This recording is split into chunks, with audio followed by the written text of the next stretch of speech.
I am silly. Agreed.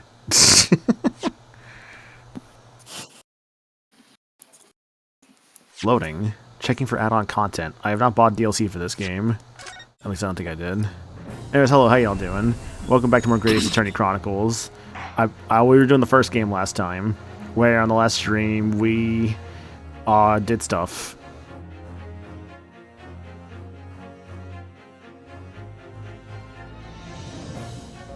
Mario and Luigi are untrustworthy and should not be trusted with anything, and so you should never use them as witnesses for anything ever.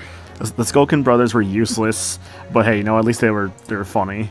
And I think the more important thing was that, what was it? We kind of learned some more stuff, like the disc. We're kind of like learning more about. There's a lot going on, basically. And we have also found out our mysterious man, Mr. Eggert Benedict, real name to be revealed today, I'm sure. Actually is an employee, works rather at the same company as juror number 5. The lady with the little like fidget toy, whatever it is. Telegram machine. It's a telegram machine. fidget toy. Yes. Yeah. Hi, Storms. How you doing? Yeah, let's get started, shall we? The Adventure of the Unspeakable Story. Trial Part 3. Part 3. Part 3. April 17th, 12:41 p.m. Oh man, I'm like so close to that day. Wait, when's April 17th? You really are actually. If I did it like next Friday, like we could maybe do that. Like, you know. That'd be so funny. That would be funny, I'm not gonna lie. Almost a temptation to make that happen, but at the same time I'm like, maybe I shouldn't, because obviously, you know. Wednesdays and Saturdays tend to be our days for this, so yeah. Ah, Gina, how you holding up? Well, hey, Eggers, how you doing? They banned fidget telegraphing machines from our classroom? Damn, hate to see it. It's almost the day. Nice. I went to work this morning. They asked me if I could come in a little earlier today, but as a result, I got to leave a little earlier too. So, kind of a good trade-off. I'm starting to feel quite warmly towards our frequent cold shoulders now. Ginny! Are you alright? Why aren't you saying anything? More fun voices? Indeed. Hi, Trail. I know. Hi, Hun Hun. Hun Hun. What's the point, eh?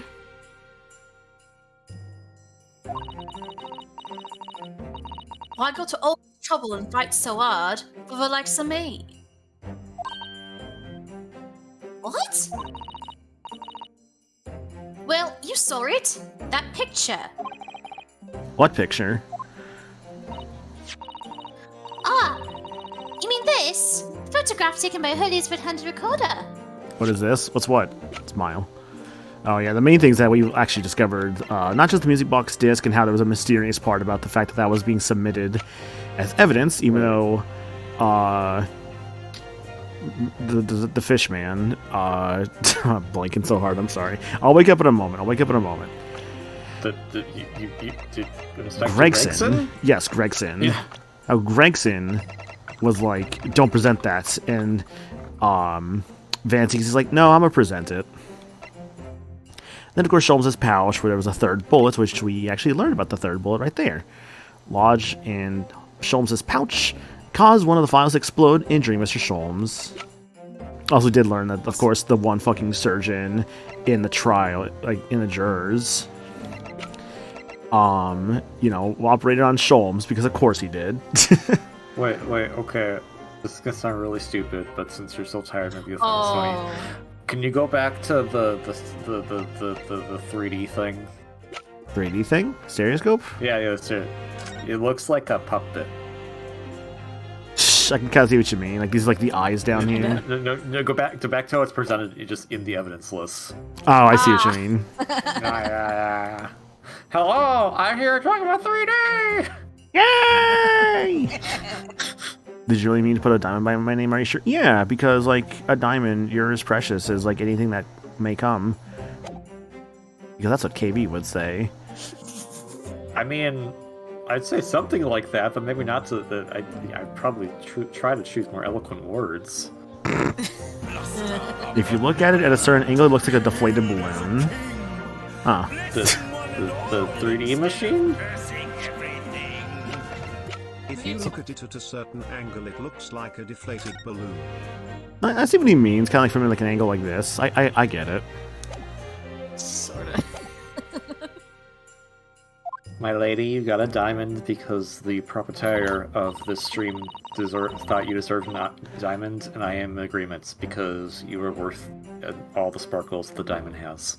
Yeah. Like the diamond on the finger. What? You know, like you know, when people get married and all that. Oh my god, maniacal. What? You're not gonna get married right now, are you? I don't know, Anna, are we? That's still being discussed. Yeah, exactly, Hun Hun. You're completely right. 3 months. No.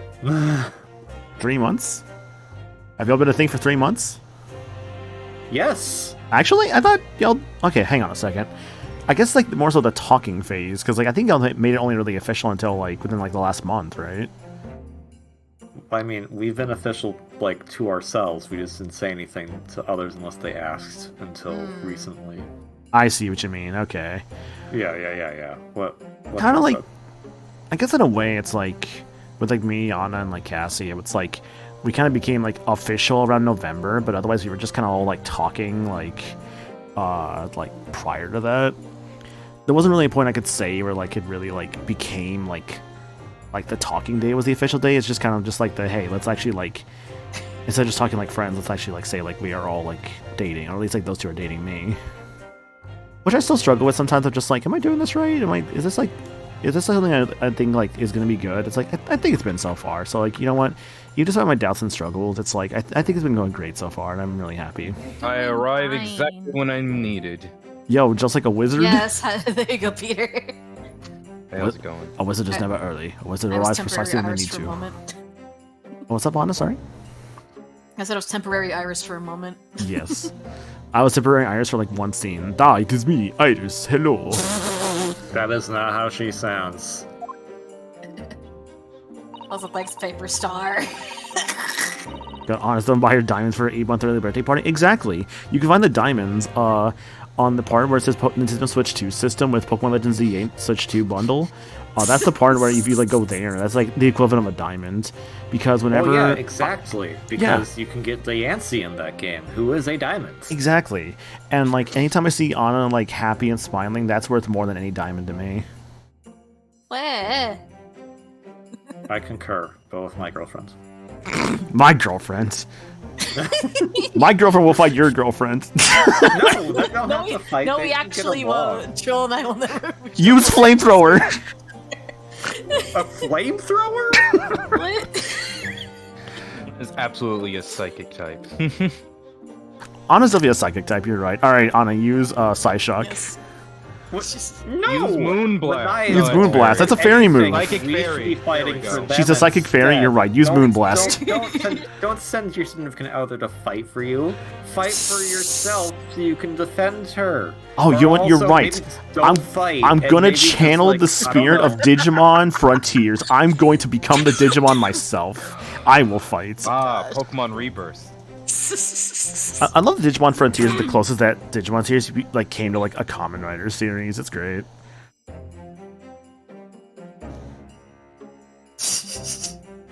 I'm not sure if this will happen. Listen. We're not gonna I think actually have them I fight. think all the three of us are like too nice to fight each other. I also Yes. don't want them to fight. I would actually be like, okay, there's an actual Yeah, fight going why on. were Let's you not. asking them to? Because, for the sake of funny, because it would never actually happen, but not an actual fight. No, if there was an actual fight, I would break that shit up.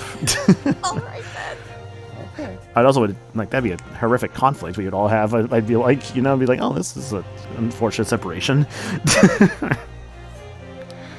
Anyways, video games. Hi, Flarga. Anyways. And hi, Daisy. And hi, everyone else coming in. Regulus. And, like, who else is here? Paper Star. I hope y'all doing well. It's hopeless. Anyone who sees that's gonna think I did it, ain't they? Well, I won't pretend it wasn't a bit of a shock when the prosecution first presented it to the court. Lunoa? Yeah, like Nebby. Nebby the Anna. It's like Surely you've got to have your doubts about me now. You can't still think I'm innocent. Nebby the Anna, just a really weird like Sonic character. The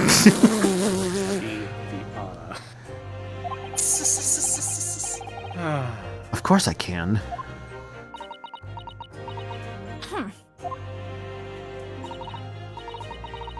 Why don't you talk to us? Tell us what really happened that night. Eh? Rena's cleverly managed to piece together a lot of new information, but still, we'd really like to hear it from you.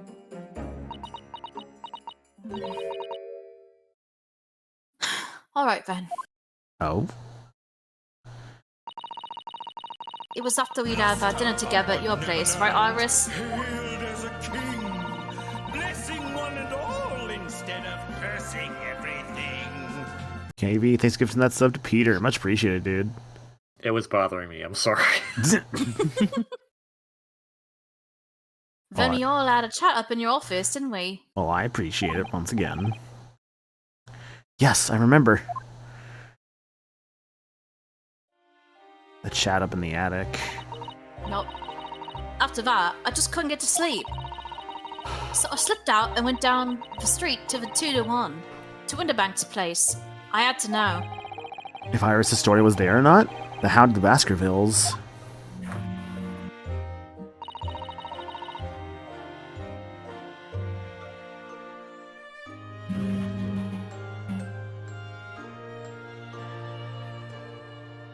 Everything okay, Anna?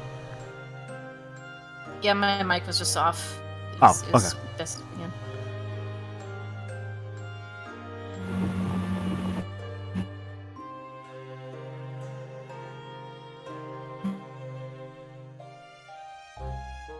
I did read this line, by the way.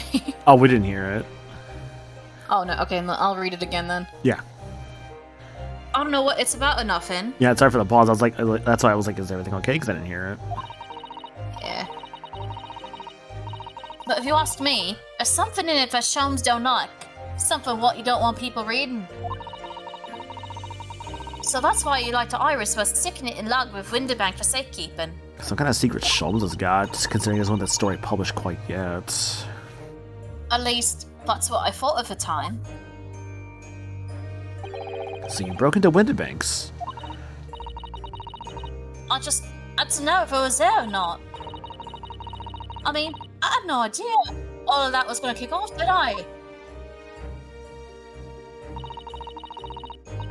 I struck the lock and stuck inside. It was dark as you dark in there. So I gave the oil lamp on the counter a bit of wick, and that's when...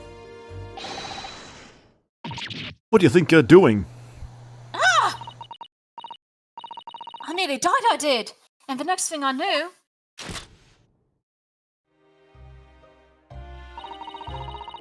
I grabbed the gun off the counter and was waving it in the air like, I don't know what.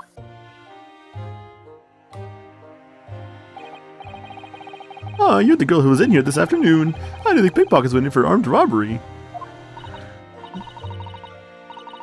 The mantle script. Have you got it? Have you got it here? It shows leave a load of papers with you. A story.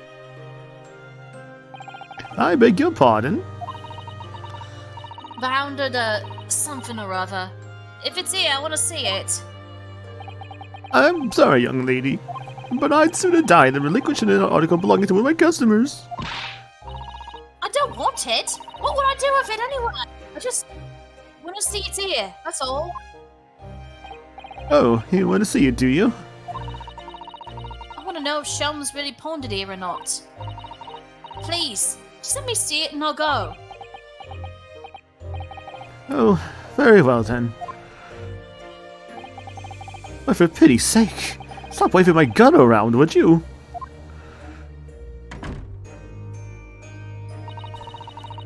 So then the alcove unlocked the storeroom door, and we both went inside. Hmm. And it was there, all right. The mantle script. Shelms weren't lying after all.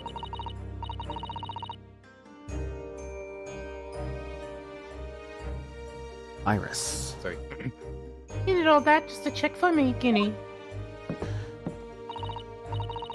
Anyway, then there was a bit of a kick-up out in the main bit of the shop. Yeah, this is a nice reminiscent theme, I'm not gonna lie. The Skulkin brothers arriving on the scene, yes. What was that noise? Someone's breaking in! Oh, dear me, is there some burglars convention here tonight that I don't know about? I think I forgot to shut the door behind me. Sorry. I better go and take care of it. Could I possibly have my gun back? Oh, well, I'll come with you and... No, don't be a foolish young girl. You must stay right here. Don't leave this room under any circumstances. And with that, he took the gun out of my hands and walked back out into the shop. I'm back in the storeroom, like you said, straining my ears in the dark to hear what was going on. It sounded like they got into a bit of a scrap. I started to think I should help, see? So I was just about to go out the storeroom myself when... Bang, bang. I had a couple of shots go off. 2, I think. Almost at the same time. 2 shots were on the same time. Interesting. And then there was, right at my feet, then there he was, right at my feet, lying face down on the floor. I was right next to the storeroom door, so I slammed it shut and knocked it quick as you like. Because you thought whoever shot Mr. Windibank might come for you. Yeah. So I went to grab the alcove's gun. I figured I'd put up a fight at least. But when I got a better look at him, I knew. Hmm?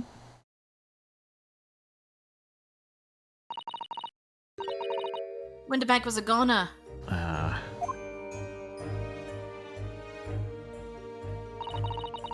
felt funny in my head all of a sudden. Kinda dizzy. And after that, I don't remember nothing. So then she passed out probably from like the shock of the blood and everything else, and grabbing the gun to protect herself has made everyone think that she's the killer, and she's having bias against her due to her nature of being a thief, because no one would ever believe the word of a thief. They don't call you media literacy maniacal for nothing. That must be when you passed out, Gina. Look, I know my media literacy well enough. If I hadn't done what I'd done, the alcove might still be alive. Did you tell the police everything you just told us? Of course I did, but they didn't believe a word of it, did they? All they said was, if I kept telling lies, it'd make things even worse for me.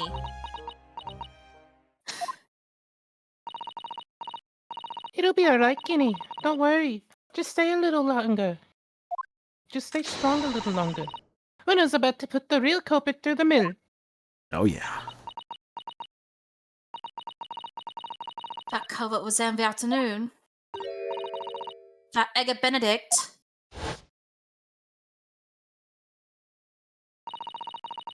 I still remember how he looked at me, like I was nothing.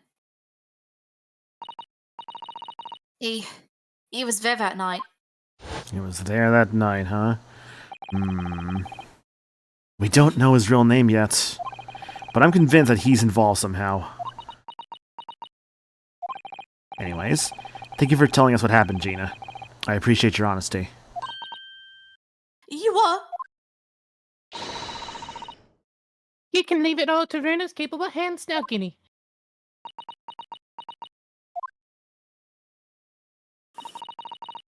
Mr. Naruto, Yes? how come you trust me? I don't get it. Because I break down walls. I mean, have you forgotten what happened here before? Come on, it was only 2 months ago. Me and McGill did. We told you a whole pack of lies. And you got the book trouble with him, even though he was a killer. No, I can never forget that. Oh, I did what I thought was best at the time, but the pain of that error of judgment doesn't get any easier to bear. Still, don't forget that I also made you a promise. I told you that I'd be on your side to the bitter end, no matter what. but what if I'm lying? You could be working to get an another killer afoot for all you know. I was once in your position, Gina. I was the accused in a trial. You were? Before I left Japan, I was accused of murder. And strange as it might sound, the circumstances of the crime were pretty damning. I was sure that no one would believe it wasn't me who'd done it.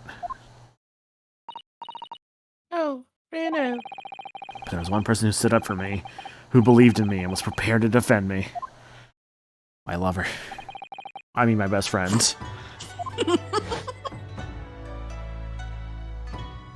Renosuke, no one believes in you more than I do. Leave this to me. All you need to do is put your faith in me, and I'll do the rest. I was so happy, I cried.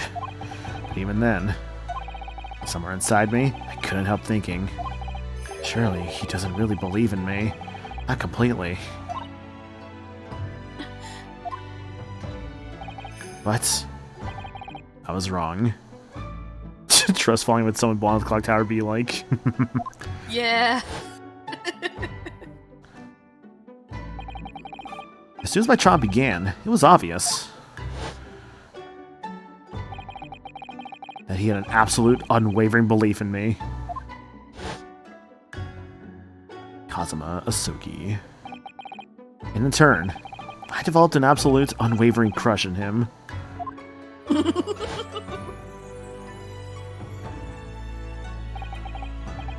Since then, I came to realize, if you want someone to believe in you, you have to believe in the other person first.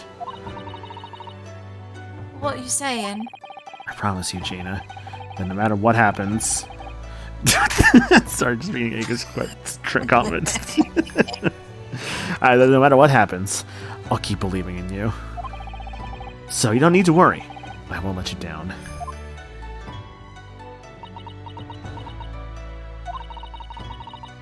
You a Madiva? And a no good liar? You're not like McGilded. I know that. Eh? You're a Shrenkini. Iris? We know you better than you think. And we've come to the conclusion that you're someone we can trust. Yes, That's really all we need to know. exactly. Mr. Naruto,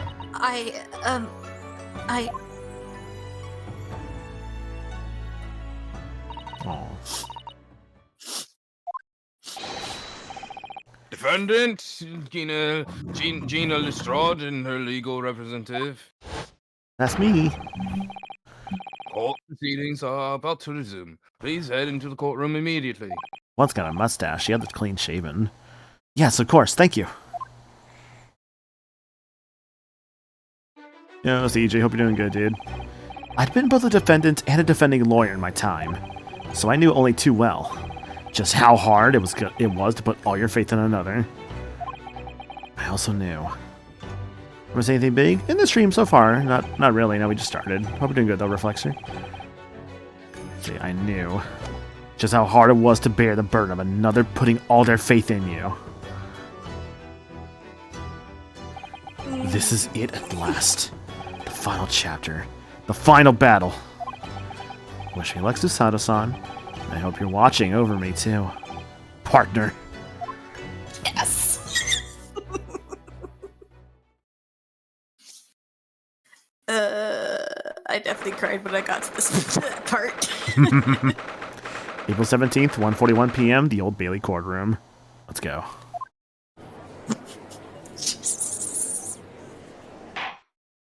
I call this court to order as we resume the trial of Miss Gina Lestrade.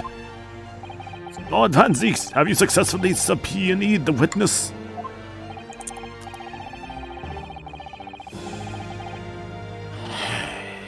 The subpoena was delivered to the communications station where the man works immediately, my lord. What's hey, Private Butter? How you doing? However, the heavy rain has delayed the arrival of his carriage, it would seem. Damn you, David Cage. I see. What? Heavy Rain Oh. was a David Cage game, like Beyond Two Souls, Detroit Become Human, etc. etc. I for some reason I thought the pun was in carriage, and I was like, oh wait, no, Heavy Rain. Yeah. Sean. Sean! Jason! I do own Detroit Become Human. I'm kind of curious about playing it at some point. I just don't know when. Clancy Brown's in it. Yeah, Clancy Brown. You get to hear Mr. Krabs swearing. But let us turn our attention to Inspector Gregson's process of the case heard by the court this morning. I also know people who actually really like Connor a lot from that game, like one of like the androids. I know people like him a lot. The glaring omission of the third bullet in your report is a serious blunder, Inspector. Yes, I can only apologize, my lord. And although the defense's chemical analysis of the blood at the scene makes for a compelling argument, I cannot permit such untried methods to be used as evidence in my courtroom. Damn, blood samples just aren't a thing yet. It's a big mistake to trust Hurley and me. A very big mistake. My lord, My lord. Oh, well, the subpoenaed witness has just arrived in the building. Why does this man have two heads? He's like the guy. He's like the mayor from the Nightmare Before Christmas. No, he's my brother. I'm one behind him. Thank you, officers. Show him to the stand without delay. Mr. Eggert Benedict. I didn't expect to be crossing paths with him again so soon. Certainly not like this.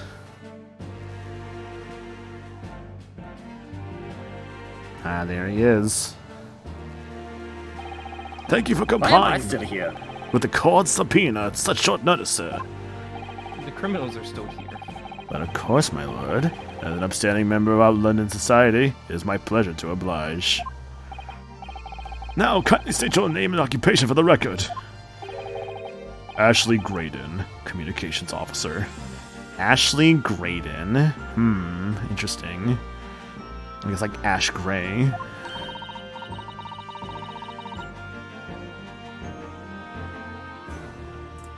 Alright, that's me. Mr. Yep. Graydon and I both work at London Central Communication Station. Mr. Graydon. Ashley Graydon, Remember age 27. Operator at the Central Communication Station who's been subpoenaed because he was caught on a photograph taken by the red-handed recorders in the pawnbrokery. He was? Also, if you recall from like the very first investigation, the initials on his cane. Ass. AG. Gee, Right, the cane was AG for Ashley Graydon. It's AG like me, exactly. Now, perhaps somebody would kindly explain what all this is about. You will apprise the situation by the court officer on your way here, I presume. For American Girl. Avril Gravine. That's not how that's spelled. Yes, I was. Something to do with a murder that took place at a pawnbroker's on Baker Street. And some nonsense about me having been there the night in question. That is the accusation, indeed. This man, really Graydon is. and Van Zeeks look so like normal adults, and then you have Nash over there. Or Ringo, sorry. That's Ringo over there. That's Ringo over there. That also looks really weird. Yeah. This Alright, really your accent's is. too thick for me to understand what you said. This really is beyond a joke, you know. Unlike this raid, Stan user Batman, Stan named the Joker. Ah yes, my favorite JoJo character, Bruce Wayne. And part 9, just JoJo Lance is going wild. Anyways, how you doing, Jacob? Appreciate the raid, dude. How's Arkham Knight? Hope you're enjoying that. We're playing Great Ace Attorney. Just started getting into the courtroom aspect of part 3 of Case 5's trial, so it's going good. Hope you have fun with Arkham Knight. And thank you for that raid. Then we get y'all some countermeasures.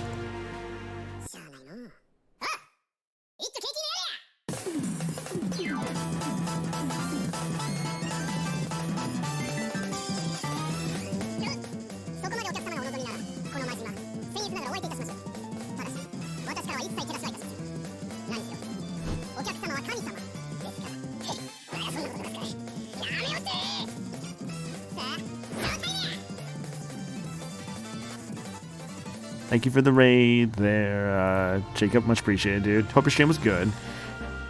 For those coming in from Jacob's raid or joining us for the first time, my name is Michael. I'm a variety streamer. I do a lot of things around here. Currently doing some Great Ace Attorney. That and Resident Evil 2 have been my mainstream playthroughs. I did beat Leon's A route finally, but we did start with the Claire B route for Resident Evil 2, so that's still got a bit to go, of course, because we basically have already finished one playthrough, so gotta do the other one. But hey, it's been fun. It's been great. I look forward to doing more sometime next week. It's going good. I think I'm just about thoroughly through the main story. Gonna finish up next week. Didn't go to too long tonight because I want to beat Yakuza 3 Remasters back on back-to-back streams Thursday and Friday. Gotcha. Well, again, hope you enjoyed that. And I like gamer. This really is beyond a joke, you know. What's Also, the next if Capcom anyone- game you're gonna do after Resident Evil? I don't know yet. Very well. Without further delay, the court will hear your testimony now, Mr. Graydon. You will respond to the accusation made against you under oath. Jesus. Gladly, my lord, gladly. I don't know if this is a good voice for him. Normally Let's Okay. I'm doing We're- JoJo poses. Welcome Yeah, to where it's- all the budget really went. The accusation. Model. Naturally, I have occasion to make use of pawnbroking services from time to time. But are you seriously suggesting I colluded with these thugs to break into the police on the night of the murder? I have no intention of admitting to such an outrageous accusation, even if certain parts here present claim that my blood was found at the scene. How do you know that? Some Scaramouche detectives' homebrewed tincture can hardly be taken as serious evidence.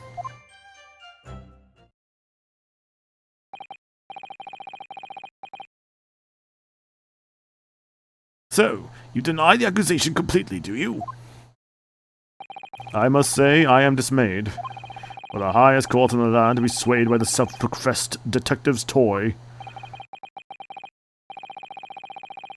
Dude, Schultz's flail still Will so of the good. jury.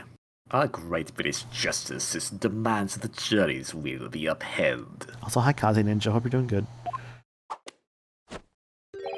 Then it would seem we have the misfortune of a most inept assembly of jurors today. Yeah, if it wasn't clear, this is late case 5. Hence, Stream Top Part 16 of the first game. So, it's gonna be pretty late game.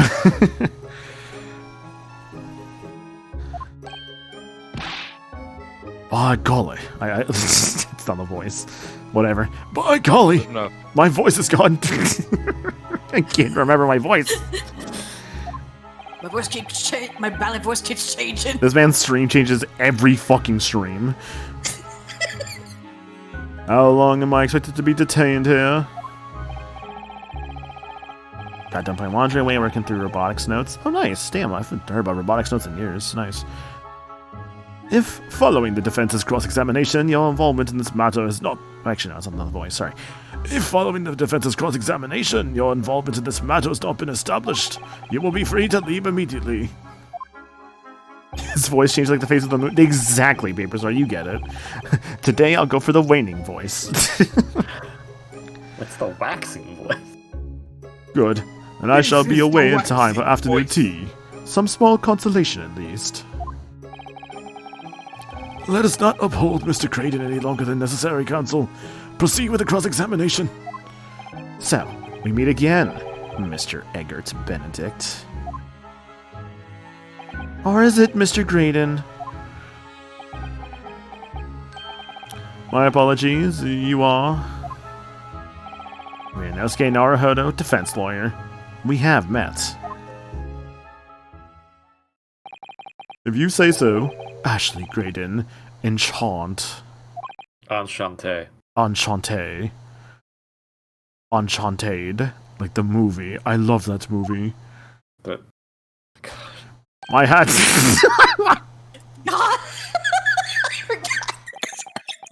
I trust we can conclude this quickly. then why'd you throw your hat? But I'm not holding your flashy hat while we do. You're not Lil Zeppeli, my guy. listen. Every attorney has to interact with the has to have something happen to them that only happens in like one case. Oh yeah, true. Yes, we even been in the very pawnbrokery where the crime took place in the afternoon of the day in question. He's clearly the code rack. Though, of course, you introduced yourself by a different name at the time. It was Mr. Edgar Benedict, I believe. Tell me, what made you... Objection! Transparent PNG background stripe ass The hat. witness is here to testify about the events that took place that night. He is under no obligation to answer such unrelated questions. Like the coffee from Godot? Yeah, basically. Like, there's always something, like the coffee from Godot, the whip from Von Karma, that time that, like, you know, Apollo and Athena did bondage in courts. What? That's a real thing that happens, by the way. I don't remember this. Apollo ties up Athena at one point, and she's like, "You're not into this, are you?" Oh! I think I remember what case this is for some reason. Why was that a thing? Because they need to figure out a pose. Wait, yeah, now I remember what the case this is from. Thank you. I certainly do not feel inclined to answer such an inappropriate question. Says he can be evasive, is he? In an effort not to give anything away. So, fun fact, the greatest attorney games are why I picked up I Am a Cat by Soseki Natsume. Interesting. This could be tricky.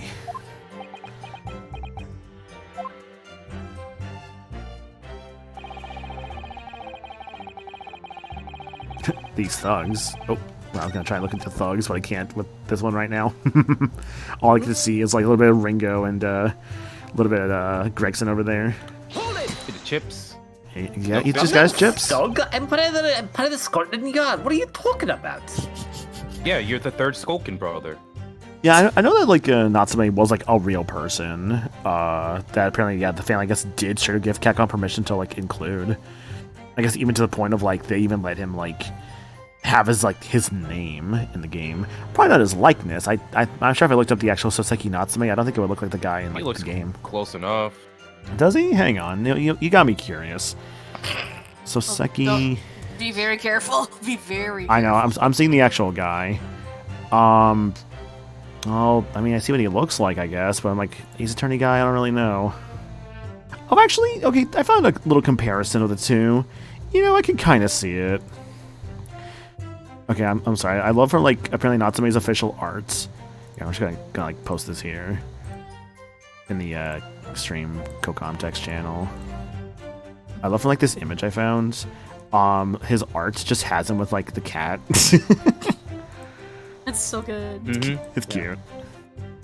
That wasn't Waga Oh, yeah, Eye. they look similar. They look similar. Yeah. Yeah.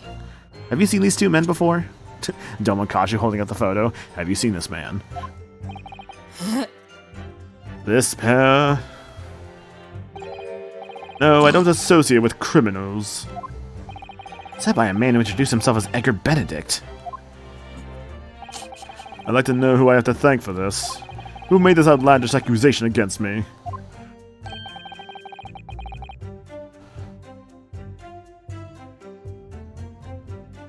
Thanks, Erna. Alright. The Okay. young lawyer there in the black. This is a farce. Oh, whose idea was it to permit an outsider to work in a British court anyway? Eh? Well, needless to say, I have no intention of admitting to such an outrageous accusation. Oh, that. Where were you at around 1 in the morning on the night in question, sir? That is past the hour at which I would normally retire. Certainly. I was not in the company of these rapscallions. You were able to prove that? Objection!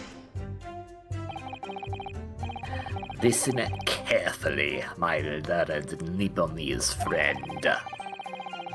For you appear to be under a gross misapprehension at this point. I like to believe his weird arm movements are how he cracks his eggs. God, I hope so.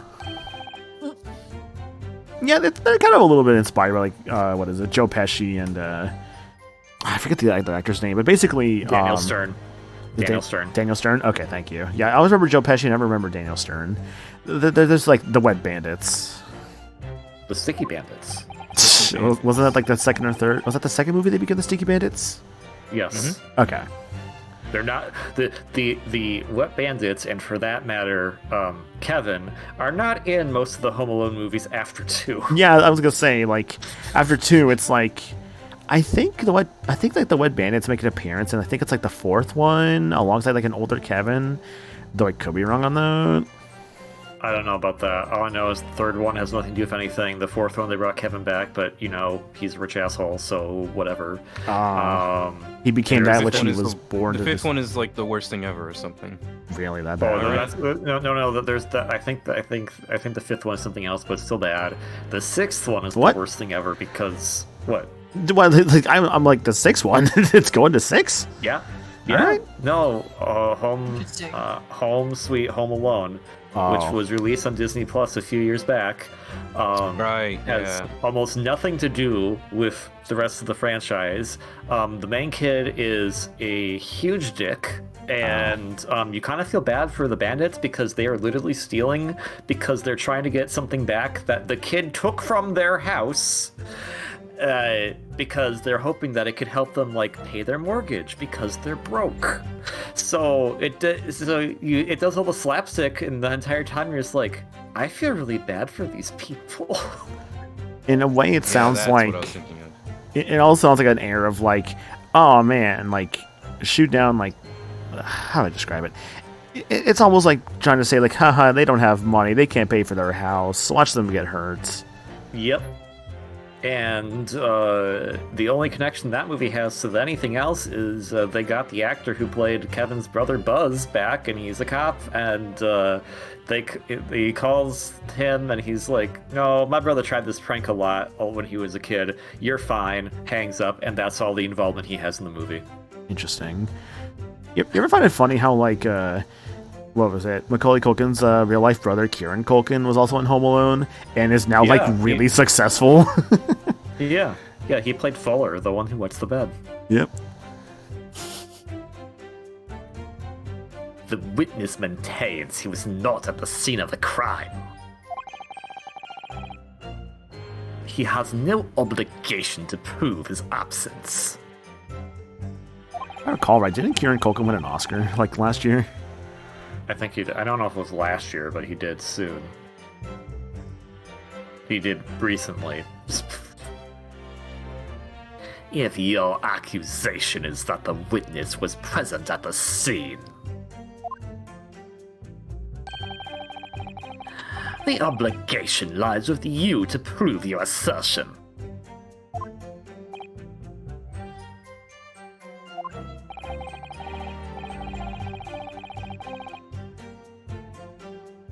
You will fulfill that obligation before putting any more unreasonable questions to the witness.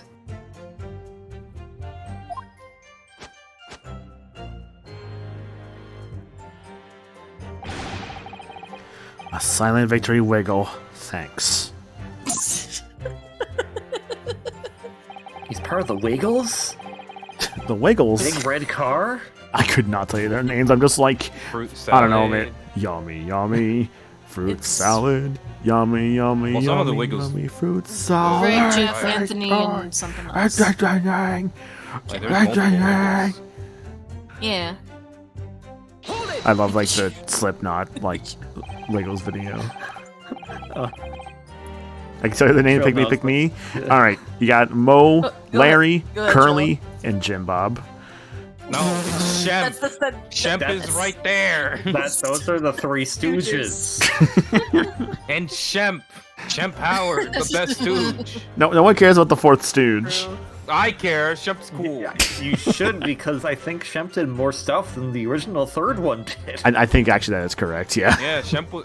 The actor for Shemp was just like a bro. Like one of them was sick and was like, "Don't worry, I'll fill in for you." Aw. Yeah, like in actuality, yeah. No, Shemp, like the actual actor for him was great. Like very much like cool about that. There's like 20 different Wiggles now. Why are they fucking replacing Wiggles like they fucking replace They're like candy old. bars? They're I old. think Did you not watch the I think one Defunct of the- Land? No, I Yeah. barely watched his I stuff. watched the Defunct Land. I probably should watch Defunctland more because I've like barely watched his stuff to be honest. Please, oh my god. Anna, do your job as his girlfriend. Show him this. We're I going think- to sit down and watch some Defunctland at some point. I think I've only watched one Defunct Land video. It was like the Fetch with Rough Ruffman video that he did. That's the That's a good only one one. I've ever Oh my God. watched. I You don't need to think watch I've the seen Fast that Pass but, one. like, the Fast Pass one's good. The Disney Channel theme one is really good. That one got me to cry.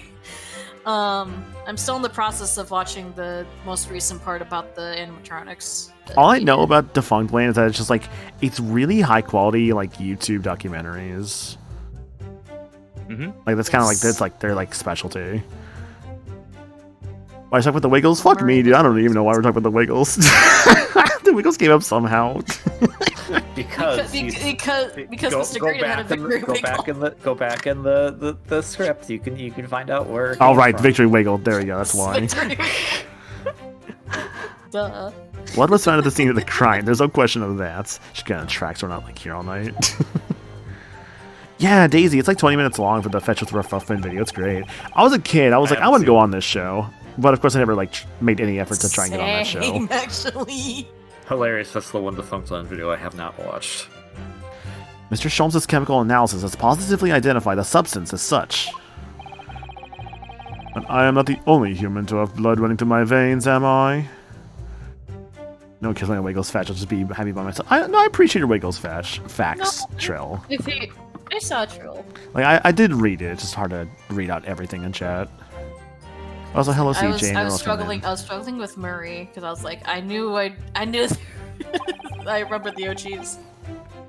How can you be sure that the blood is mine? Well, I got an idea. I mean, I got a knife right here. Like, let's just like get some samples. Jesus. I'll just poke the finger a little bit, and we'll figure it out. It could equally be the blood of one of these two miscreants. Hi, Zachman. How you doing? Every individual's blood is a slightly different composition, it seems.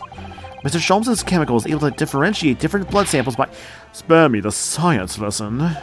Who is this Sholmes character, anyway? Okay, that's the first lie you've told entirely. How the F do you not know about him? Even then, Zeeks knows about him, and then Zeeks thinks it's trash reading. Well, then Zeke thinks he doesn't exist. Oh, I assumed all Londoners would know the name. He's a renowned detective. Damn. Putting him down when he's not even here. Oof. So, even you are unable to bring yourself to say great detective. Check out my cane. I stick it in all kinds of places. A great detective, you say? Now in the realm of fairy tales, are we? Hmm? Excuse me. Hello. Do you have something to say about that, Mr. Skulkin? How did I know this was gonna happen? How did I know he was gonna do this? How did I fucking know? No, the Mr. Skulkin next to you. I thought I'm telling you, this is the funniest episode. Yes, I know. You're not Big Bruv. You're not Big Bruv Sulky. So good. Mr. Nash Skulkin. Oh, blimey, governor. You're what? All those flashes there reminded me of something I saw today, where apparently like the Requiem gun on certain like LG TVs makes the TV just turn off if you shoot it. It's wild. For like Resident Evil 9, that is, if it wasn't clear. Oh. Is it not the case that when Mr. Graydon just spoke, a thought went through your mind? Would you care to share that thought with the courtroom? Me? Well, I thought I don't have none of them. It must have been him. Said I have no thoughts in my brain. My head empty. Mr. Nash Skulkin, answer the question, please. What went through your mind when Mr. Graydon just spoke? Nothing. Honest, governor, nothing. I was just thinking. If he waved his arms around like that that much more, it'll open the wound again. That's all. Oh yeah, the wound, eh? Haha. What wound? Well, he took the bullet, of course. It was only 2 days ago. Ain't gonna be healed up yet. This guy's great. He's giving me so much info right now. So I was, well, you know, I was waiting for him, and Why am I reminded about the Pro ZD video where it's like, I could never take the red handkerchief. Yes. Don't you? didn't say it was me. It was me. Oh, Eldest Bellows! Mr. Graydon, did you hear that? It's a little hard not to. He's kind of like 2 people away from you. What? Your comrade's worried about you, it seems. On account of your injured arm. That you have now pointed out to us. My lord. Yes, Mr. Graydon. I have no idea what these 2 wretches are talking about. Certainly, I shouldn't be expected to answer anything in relation to their mindless insinuations. Just take off your clothes and we'll see the bullet wound. That's all you gotta do. You know that someone other than the victim was hit by a bullet at the scene of the crime 2 nights ago. And from the height of the bullet's hole in the wall, that person was likely hit in the upper arm or thereabouts. Yeah, people strip in court all the time. I play this series. I've definitely seen people. I've 100% seen people in this series strip. This definitely happens.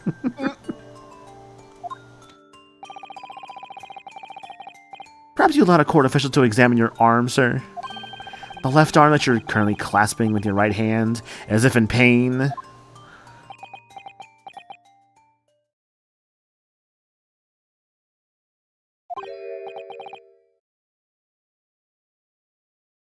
No, I refuse.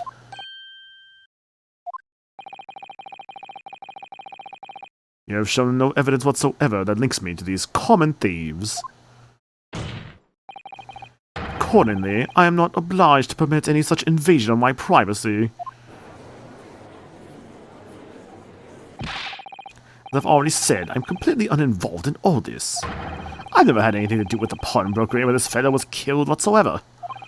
I take offense at the insinuation that I was in any way involved. You claim to have had nothing whatsoever to do with Mr. Winterbank's pawnbrokery. My lord, the defense would like that last statement to be added to the Mr. Graydon's formal testimony. Very well, counsel. Continue with your testimony, Mr. Graydon. Hey, you, take that sneaky coat off. No. Take it off. No. I ain't taking my coat off. I am Ashley Graydon.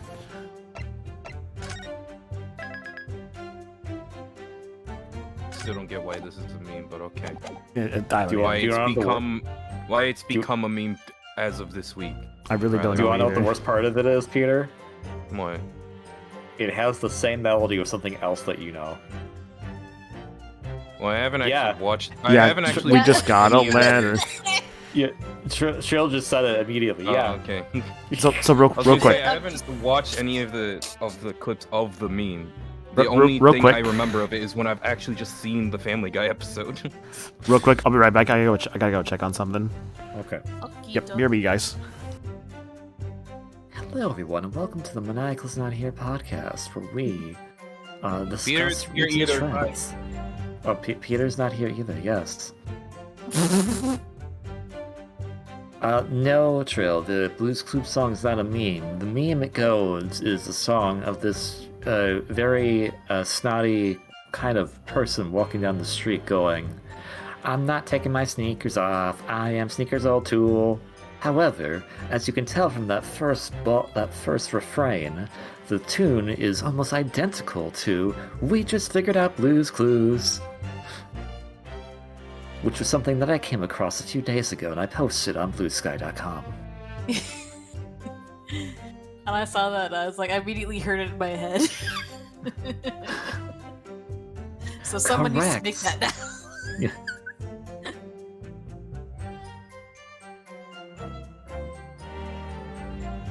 Yes, that is what the meme is. It is this really stupid Family Guy bit from who knows when about a cutaway gag where they say,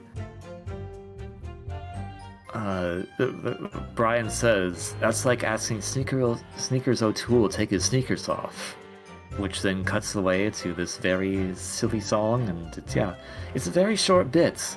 I'm personally a fan of friend of the community here, Rangding's version of it, where they did a complete all-out mod of Donkey Kong Country to have King K. Rool sing the song, and have Diddy and Donkey Kong be the two stand-ins, the people who want him to take his sneakers off. Yes, that was very good.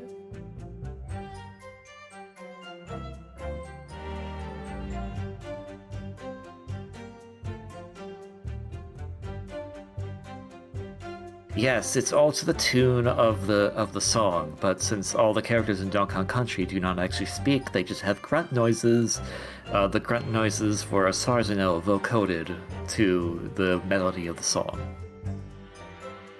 Hey, I'm back. Sorry The about that, guys. jingle, rather. It's more of a jingle. Oh, all right. Michael's not here. Podcast is over. No, he's using my podcaster voice. So if you're wondering what's going on, basically, Mom was like, "Hey, you want to go get food?" I'm like, "No." Like, a little busy. I'm Okay. sorry. She's like, "Oh, that's fine." But like, she was more so wondering if I was hungry, because like I was like, "Are you hungry?" She's like, "No, I'm not really hungry. I was wondering if you're hungry." I'm like, "No, I'm still pretty full from the like grilled cheeses I ate when I got home, to be honest. So I'm good." So yeah, that's all it was. I can show you later, Han. Thank you, Hun, for your explanation. Your lovely podcast voice. Oh, you're welcome, Trill. You weren't here. You're not here. Also, I'm her Hun, unless there's something I don't know about. Wife swap. I don't know. No! No! How do they even work? Do I get both your girlfriends at the same time? I guess so. I don't know. That's too much pressure for me.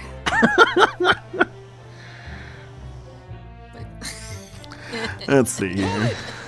Oh, that's... Okay. Never had anything to do with it? You forget that I was there, Mr. Graydon. I saw your big stick. I know how long it is.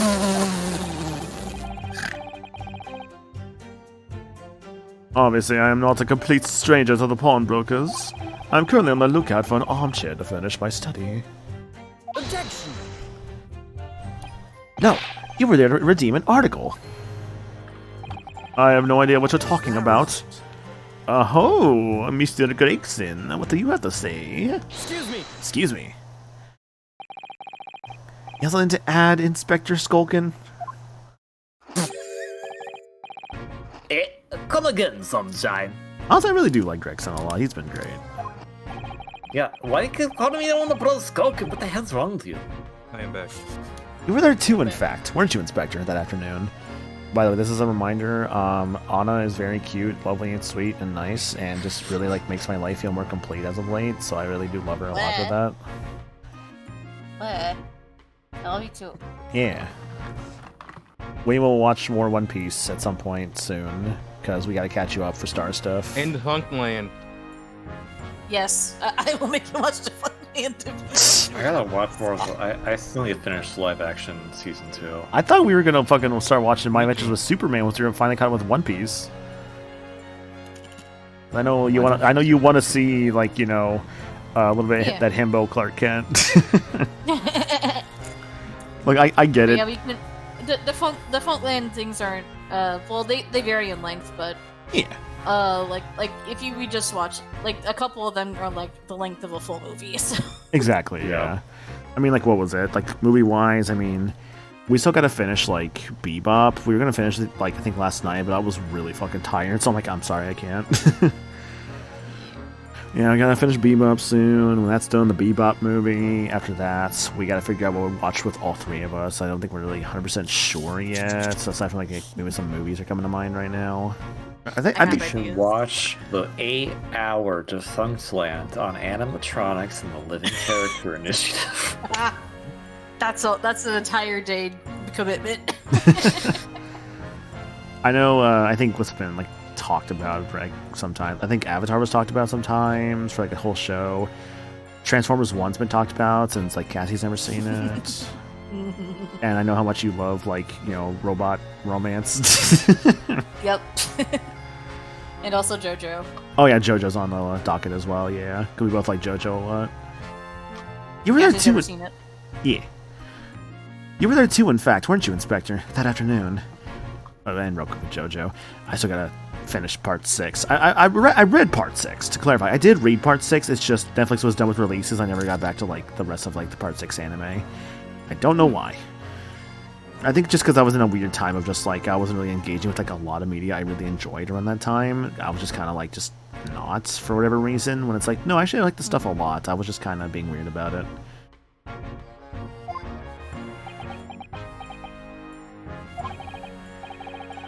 But yes, I do remember me and yourself in the pawnbrokers that afternoon. You, young Japanese citizens, and the accused are all present, I recall. At that time, this witness, Mr. Graydon, was trying to acquire a particular article. Well now. Huh? I'm afraid I don't remember too clearly. This is interesting. They're trying to hide this. What? But you must. But thou must. I'm not going to lie and pretend I remember something that I don't. What's going on here? Rexy showed us a picture before, didn't he? So we gotta basically pry out the truth from everyone trying to hide it. Reveal that which is hidden. You know, from the cameras that Hilly installed in Windybank. Yes, of course. Indeed. And the gentleman pictured bears a striking resemblance to the witness, I must say. Right, that's the photo it was. 11 a.m. They're the same person. Exactly. Which proves that Mr. Graydon was in the shop in the afternoon in question. At no point have I denied that fact.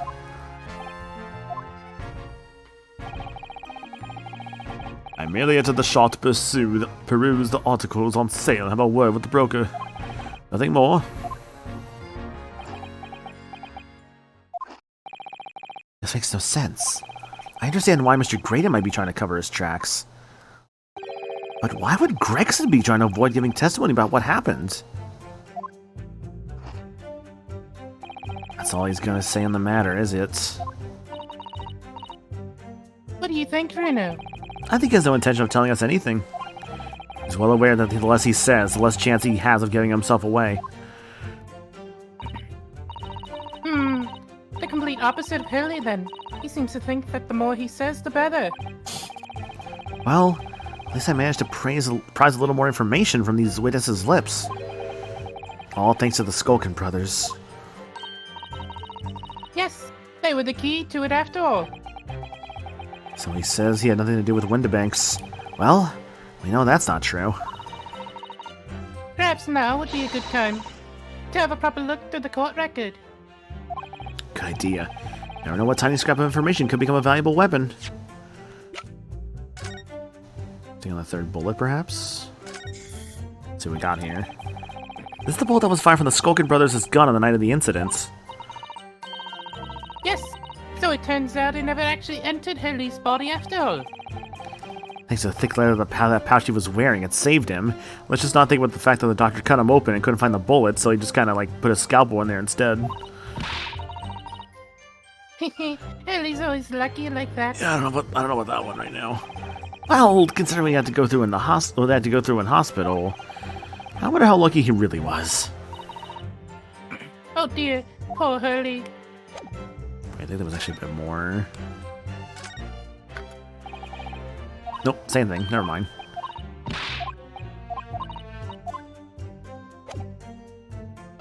Sholmes' pouch. What was there? Otherwise, not as much more here. Oh, look! There's a hole here at the back. Doesn't look like much like a bullet hole, but clearly something's ripped through the leather with great force. Something must have pierced it somehow to have left this hole behind. Yes, it looks that way. Mr. Sholmes and his pouch both took a beating, didn't they?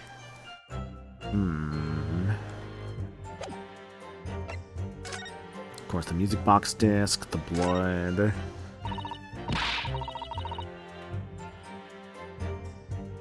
So this is blood, perhaps from somebody's fingertip. Well deduced, but not just somebody's fingertip. Mr. Benedict's fingertip. The man dressed in all white. Yes, it happened that afternoon in Windibanks. Sheena tried to snatch this disc out of the man's hands, and the sharp little bump cut his thumb. So the lesson is, if someone tries to grab a music box disc from you, let it go quickly. Lesson is, don't snatch things, surely. The big one. For McGilded. That's the man you defended in court a couple months ago, isn't it, Runa? Yes, rather mistakenly defended. Wonder what his name is doing on the back of this disc. Question left unanswered to myself. What else do I have evidence-wise that could be useful? Let's see. Pre- and post-shooting. Skulkin Brothers is gone. Single shot fired. Those brothers pay. Is there more to this I'm not seeing?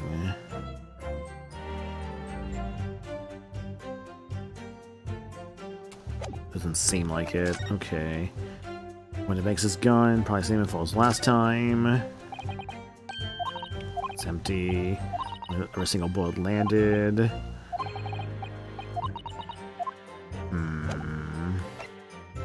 Crime scene floor plan. Crime scene photograph. Autopsy report. Pop Windibank, pawnbroker on Baker Street. 1 to 1:30, April 16th. Yunosuke Naruhodo, coroner, Dr. Stevens. Postmortem findings, single bullet wound in upper half of the victim's back. No other visible signs of trauma.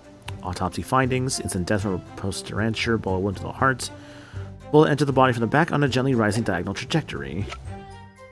There's gotta be more here. Gilded's case notes. Found deceased in last scheduled omnibus. After stab wound to the abdomen, Mason Milverton, victim. Brickmaker in East End of London. Defendant Magnus McGilded, prosecution attorney Barack Van Zeeks, Yunosuke Naruhodo, defense attorney. Conviction was assured with 3 eyewitness testimonies. Surprise fourth testimony resulted in acquittal due to insufficient evidence. Hound of the Baskervilles. Iris Wilson. Blood Simple Portfolio. Windibank, Mason. And then, of course, Edgar Benedict. We have his... Also, they still says as Edgar Benedict on that one. Pawnbroker's tickets. We know that the purple blood on the pawnbroker's tickets belongs to thrice fired Mason.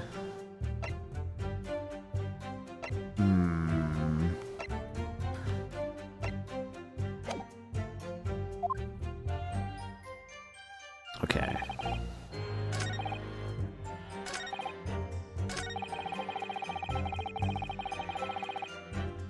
Ah, that's the new one, because I couldn't skip it at first. Some Scaramouche detective's homebrewed link tincture can hardly be taken as serious evidence.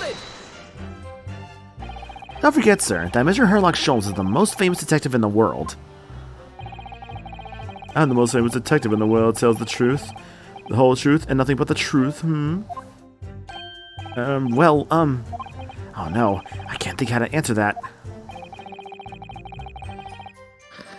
I once saw the world's most famous swindler thrown into jail.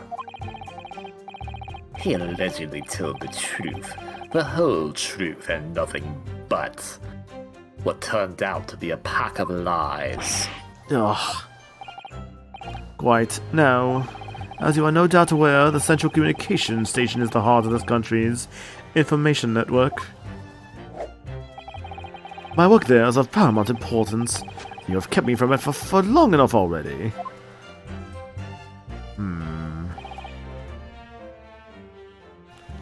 Right, anything to do with the pawnbroking establishment that's where this man was killed. This feels like the right statement. Because I can probably prove that he had something to do with it after all. The question is, how prove? How prove there?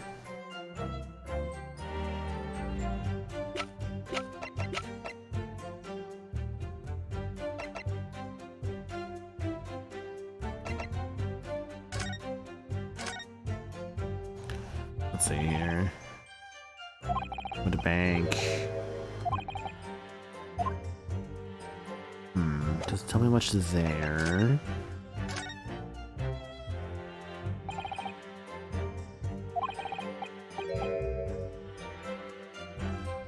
Date deposited February 15th. Article deposited one gentleman's overcoat. Loan amount paid £1. Redemption deadline April 15th.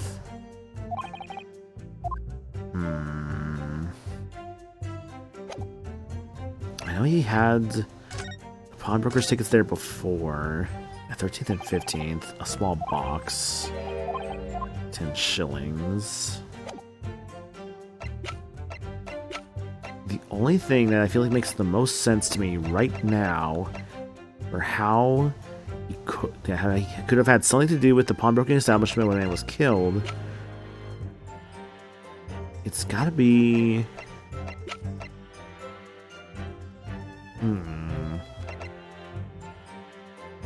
I'm thinking either the coats or the music box disc. But considering his, like, desire for the coat before, this feels like it could be right. Objection! No.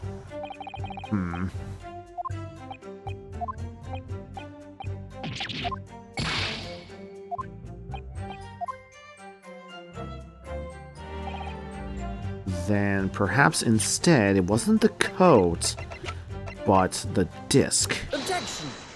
It was the disc. Okay, so I had it right, just in the wrong order. Okay. I think about how this game has like a story mode thing to it of just like you could just basically like have it solve the things for you. I don't know, I feel like as neat as that is, I feel like that kind of takes out some aspect of the games, wouldn't you say? Objection! It's accessibility. It's accessibility, which is important in the end. That is the most important part about it. Have you ever seen this disc before, Mr. Graydon?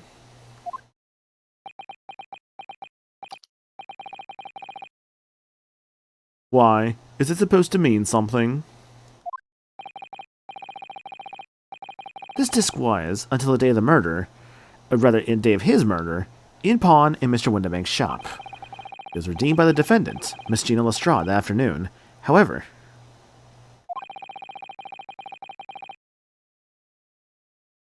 somebody mysteriously appeared to try to take it from her.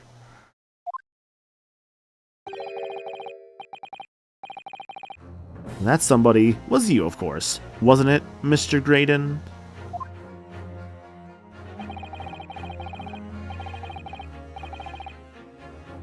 As I have reiterated numerous times now, you are mistaken. That was not me.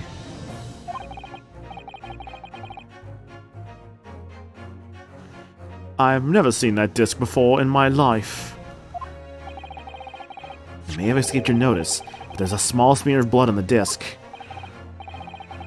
Ah, yes, resulting from an abrasion of the thumb, perhaps. That's right. The surface of the disc is covered in hundreds of tiny metal bumps. In the skirmish to acquire the disc, the thumb of the person who tried to take it suffered minor lacerations.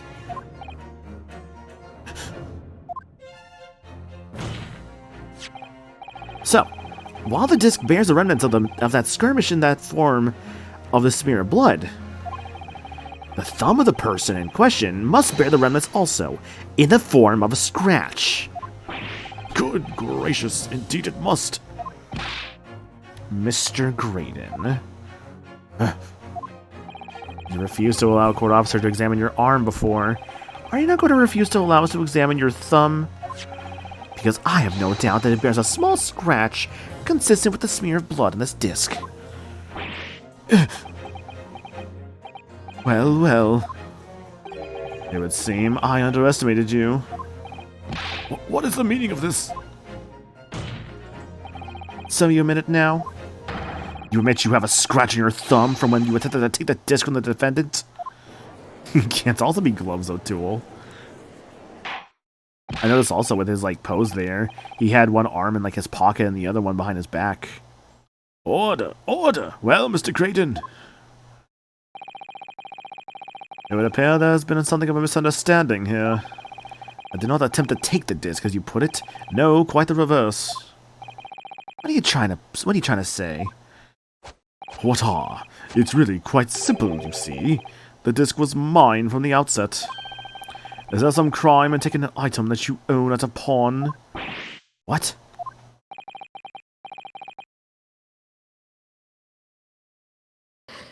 It would seem, Mr. Graydon, that in this piece of evidence my learned friend has established a link between yourself and the incident. Accordingly, you will tell the court everything you know about this disc now. As you wish. Though I'm quite sure it has nothing whatsoever to do with the pawnbroker's murder. Tell us. Witness testimony. The disc. There's a note on the disc saying former gilded, but the item belongs to me. The redemption ticket was stolen away from me by the accused, that filthy gutterling, on the day in question. I proceeded at once to the shop in order to explain my situation and redeem my article. In the end, of course, the disc was taken by the police. In other words, I had absolutely no reason to break into the shop later that same night. It's a fair point on that one. So let's maybe figure out why he's saying that. Did I hear you correctly, sir? McGill, you say? The famous London philanthropist? Who perished in this very courtroom 2 months ago to be acquitted of a distinctly messy murder? Which also, why the fuck did that character get set on fire? We still don't really know who set it on fire. Was it you, Graydon? Yes, my lord, the one and the same. Good lord, Mr. Graydon. Are you saying that Mr. McGill and yourself were acquainted? Yes, that's correct.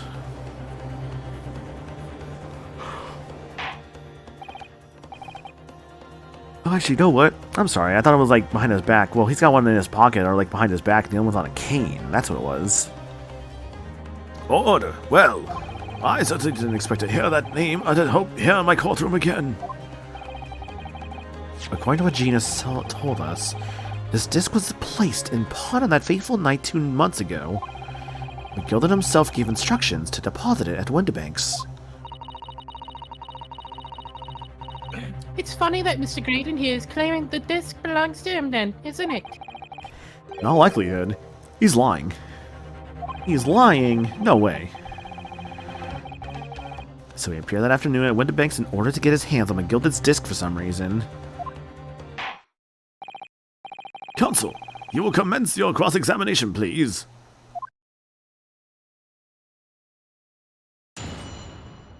Cross-examination. The disc. Let's go. Hold it! Hold it! Would you care to explain how this belongs to you? Grabbing that disc. So real. As you will observe, a communications officer such as myself commands a fine salary. You are certainly exquisitely dressed. You are certainly exquisitely dressed, sir.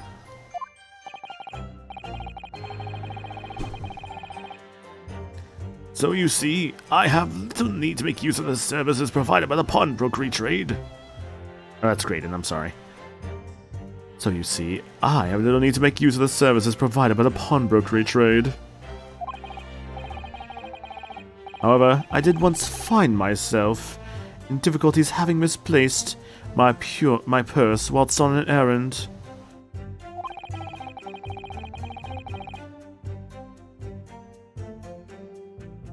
Which is why I pawned my fine black overcoat to the broker in question. Family TV time, be back later, but please make sure KB eats. I will.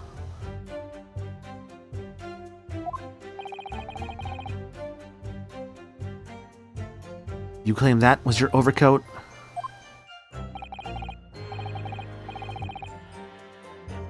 Obviously, and in my haste, I clean forgot. The music box disc was in its pocket.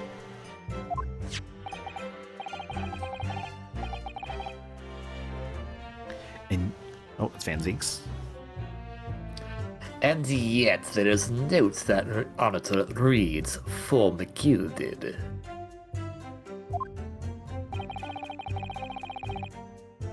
I'm a collector of rare and unusual music box music.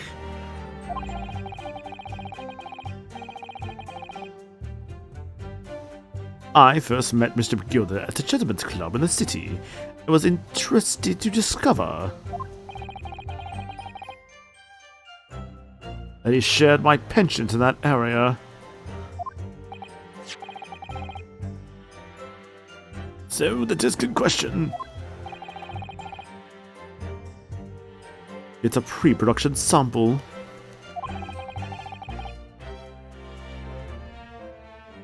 I promised to let Mr. McGilder hear it. But then you forgot that it was in the pocket of the overcoat you were forced to pawn.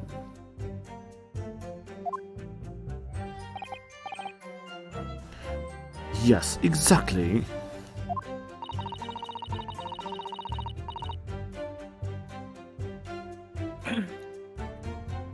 Sorry. Gina didn't mention any of that in her testimony 2 months ago, did she?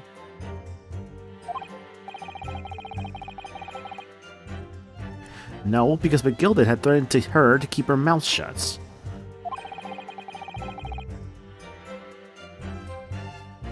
Which means if we dig too deeply here, it's gonna expose Gina's perjury.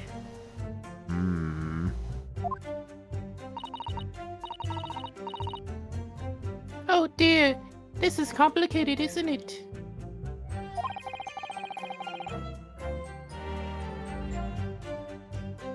Let's leave it alone for the time being.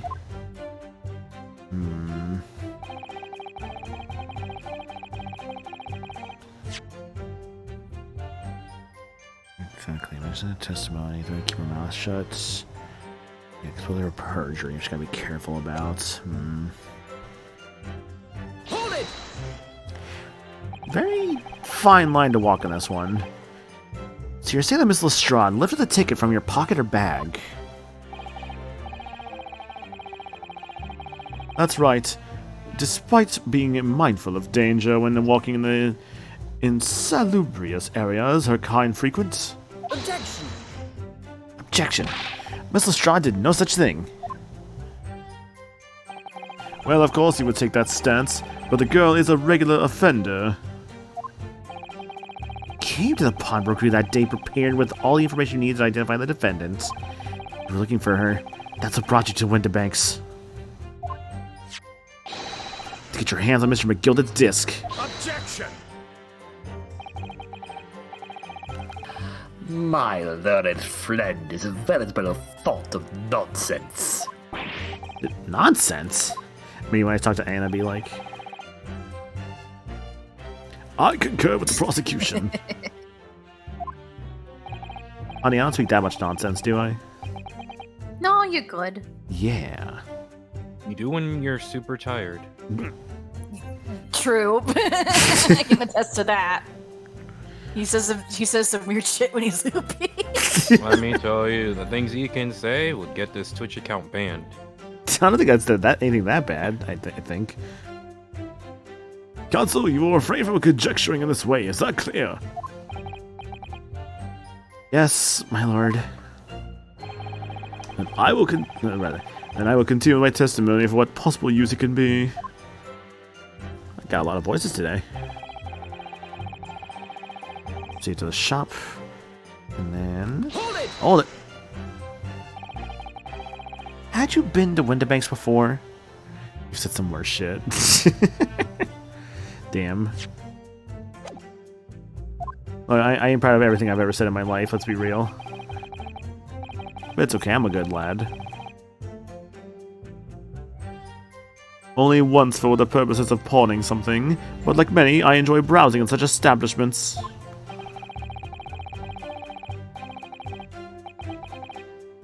So, when you noticed the pickpocket had taken your ticket, you chased after her, is that correct? Yes, that's right. I didn't notice at first, of course, but such is the art of the pig purse. When I did, I headed to the pawnbroker at once, in order to reclaim my coat for the thief could. I was merely trying to recover what was rightfully mine in the first place. He can say what he likes because he knows we have no evidence to contradict him on this.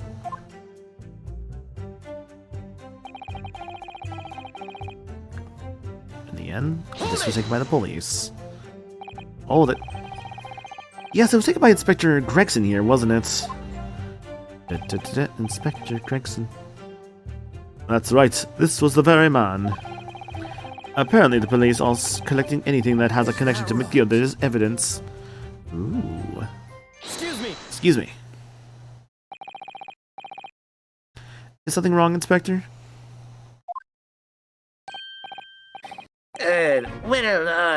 What do you mean? The last remark Mr. Graydon made in his testimony seemed to trouble you in some way. Oh no, my theme's playing again and everything too. Yeah, no, it didn't. There's nothing. Leave it alone. Let me ask you this, Inspector. Cocoa Gregson fish and chips. Well, that's a recurring thing. Why is Scotland Yard gathering Mr. McGilda's possessions? I can't tell you something like that, sunshine. What is it, Inspector? Investigative secrets? Investigative secrets? Yes, exactly. You should know all about that. Magnus McGilded, who died so unexpectedly after his trial 2 months ago. A man renowned throughout the capital for his great contributions to public life. Yet he had a dark side too.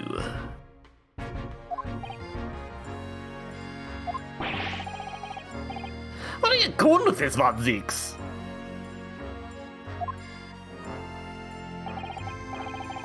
I suppose the police are dealing with the aftermath of his nefarious activities, are they? That's enough! Cops like me are doing to carry out here, not liberty to talk about it. That's all you need to know. DT is conferred by Lord Strongheart, I presume. Lord Chief Justice that appears to have great faith in you, Inspector.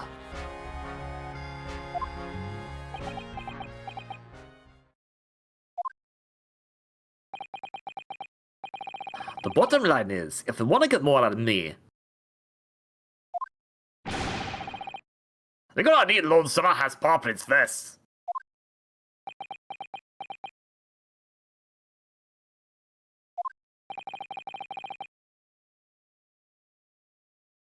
What's this all about?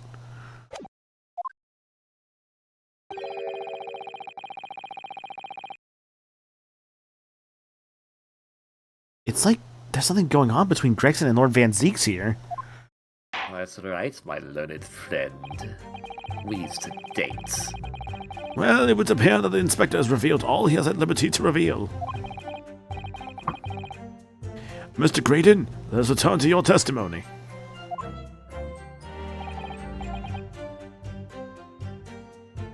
Gladly, my lord. They do kind of give ex-lovers vibes. Between Gregson and Van Zeeks, interesting. Hold it! But perhaps you'd seen something of value among the forfeited items? The Van Gregson divorced Yowie. No, not at all. Oh? A valuer was brought in by the police to assess everything in the shop. Without exception, every article on the shelves was carbine or garden bric-a-brac. In that case, it's clear that you broke into the shop later that day in order to recover Mr. McGilded's disc.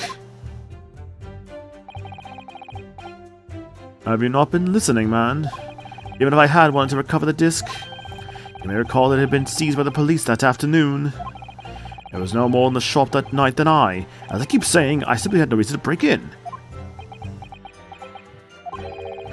So there's nothing of McGilded's left in the shop that night. Nothing this man might have been after. What if that's really true?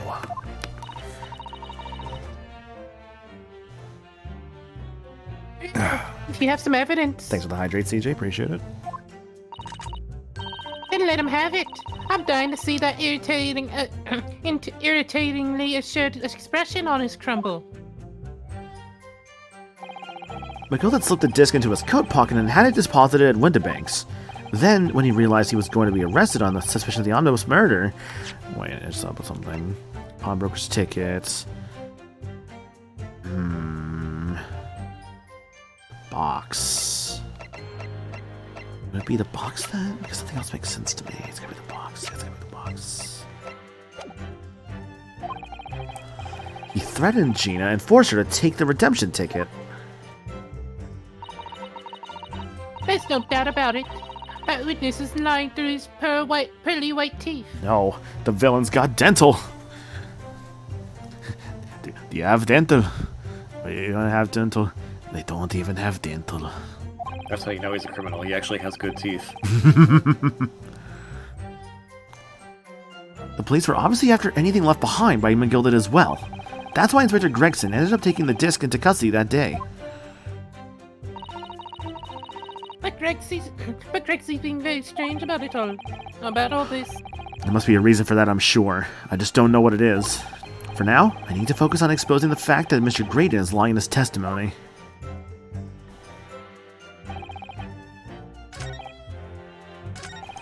Well, the disdain for Gilded, that belongs to me. Can we disprove that? Not currently. Let's see. I had no reason to break to the shop that night. Let's prove otherwise why you did have a reason to break into the shop. My leading theory is McGilded's potential box. This disc was deposited at Windibanks on Magnus McGilded's instructions. You knew that, and you went there with the intention of obtaining it for yourself. Objection! Conjecture again. In any case, the disc was taken into custody by the police that afternoon. The witness has no reason to visit the pawnbrokery again that night. Objection! Sorry, my learned friends. But that's not true. What? That's right, I'm using your catchphrase against you. Mr. McGilded had another article in pawn at Windibanks, as this second pawnbroker's ticket proves. There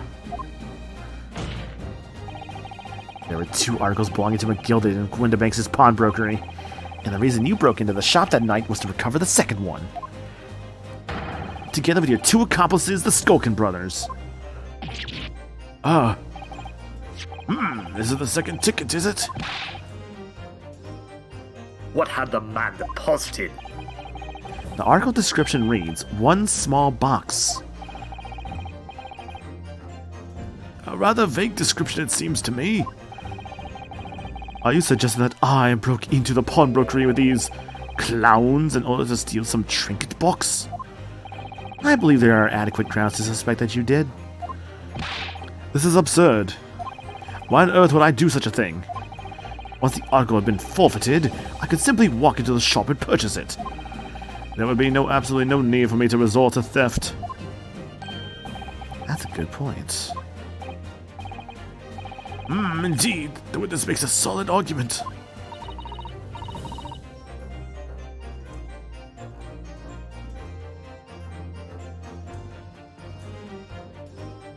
Waiter.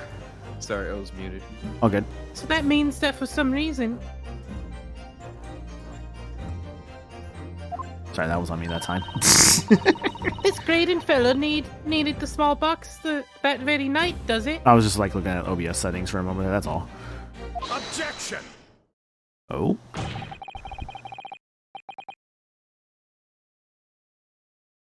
It's time to put an end to this nonsense, my lord. Could you be a little bit less cryptic, Lord Van Zeeks? I do hate to ruin my learned friend's argument, but the truth is quite incontrovertible. On the night in question, no small box was taken from Winterbank's pawnbrokery. And rest assured, the prosecution can prove it. What? Good gracious. Inspector, show the photographic prints to the court, if you please. Uh-oh. More photographs, huh? Yes, sir. Look at this graph. What prints? These prints are taken from one from the detective's security cameras. Haley's red-handed recorder again. As previously explained, using this plan of the shop layout. The victim's establishment was furnished with automatic cameras in 2 locations. One was set to capture the counter where Mr. Winterbank received his customers. Okay, so we got the counter view. And we got... And the other was set to capture the shelves on which articles were placed for sale once forfeited. So... there's the blind spots, of course, of the top cameras. Kind of to the left of the top cameras, there's a bit of a blind spot there. Yeah, so everything where beyond where the red is going, that would be where it can capture. But obviously there are still blind spots these cameras do have. I'll have to keep that in mind. According to the information on this ticket, again, this small box has been forfeited already. 2 days before the incident, at 9 PM on 13th April to be precise. Which means it would have been on the shares of the forfeited items in the shop front. Now, what I have is the pin taken by one of the cameras about 2 hours before the incident. That's at 11 PM on 15th April. Okay. The victim certainly had a very full shop, it would appear.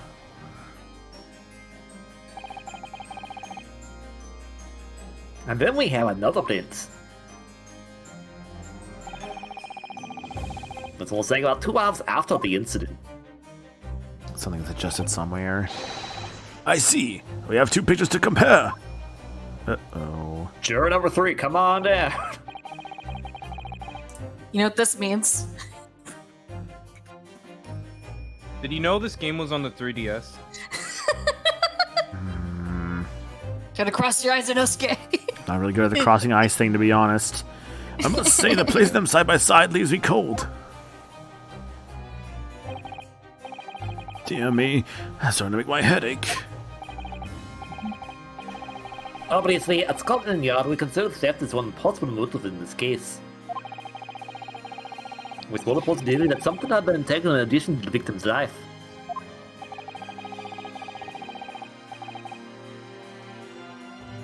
So men have already compared these 2 prints thoroughly, Inspector?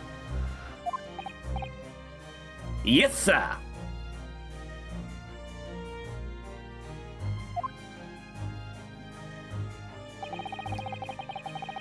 I counted every single item in each of these 2 photographic prints.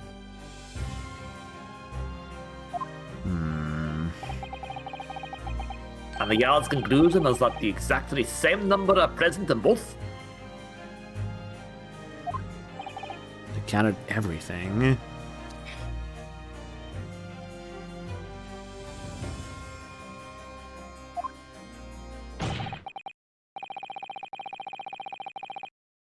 In other words, nothing was taken from the pawnbrokery on the night in question.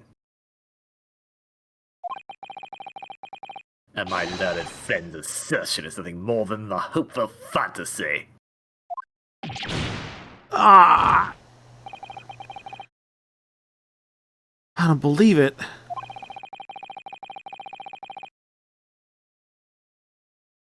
I could have just shown that he'd stolen McGilded's pawned box. What I might have been able to break him down at last. Stop wiggling at me, sir. You know what, Runo? The Wiggles? Da-da-da-da-da. The Wiggles. Da-da-da-da-da. The Wiggles. Da-da-da-da-da. The Wiggles. I I've been thinking. That's how the song goes, right? I don't think so. I don't think so, but I It's don't been know. it's been ages. Yeah, he's I like doubt that's how it goes. da-da-da-da-da, the Wiggles, da-da-da-da-da, the Wiggles. That's something else. Confusing me. Phenomena. Dun, dun, dun, dun, dun. The Wiggles. Da da da da da da. Okay. I wonder if these two photographs really are exactly the same. See, really, I was going for the song that's like with the piano. It's like da da da da da da da da da da da da da. I think it's 1,000 miles. Is what I was going for. Yeah, I would. I'd walk 1,000 miles if it meant I could see you. The Wiggles in concert, 1,000 miles away. The lyrics to this song, but She's got a piano and she goes down Now the. I know what song. Oh, da da da da da da da. Oh, now I get it. Now I get it. And I miss you. Da da da. And now I wonder. And I would walk 500. 100 miles. 500 what? So, Okay. counsel, in light of the evidence put forward in the prosecution, what's your position? On the night in question, nothing was stolen. You accept the prosecution's citation? I don't know. Could there be some hidden discrepancy in these two photographic prints somewhere? Ah, fuck me, I have to figure it out. Ah! What you do is you load up the 3DS version. So you Yeah, let me just play all the way to the 3DS version right now. Yeah, that'd be a great idea. I'll get that done so Let's fast. go. You know, in Japanese. Come on, I gotta point out something, dude. I gotta point out something. Alright, what's different here?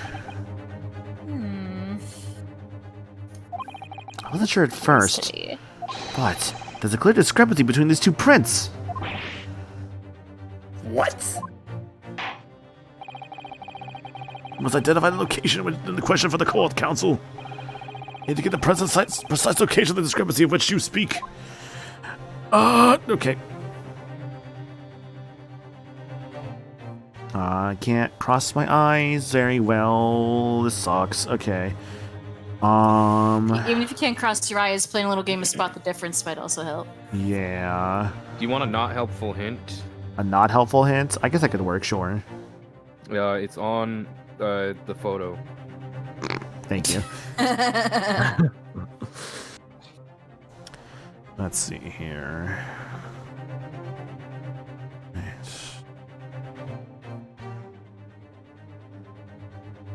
Sorry, it's gonna take me a moment. I gotta look at this properly. Do you want a very, very slightly helpful hint? Hold on, give me a second. Let me take a spot this.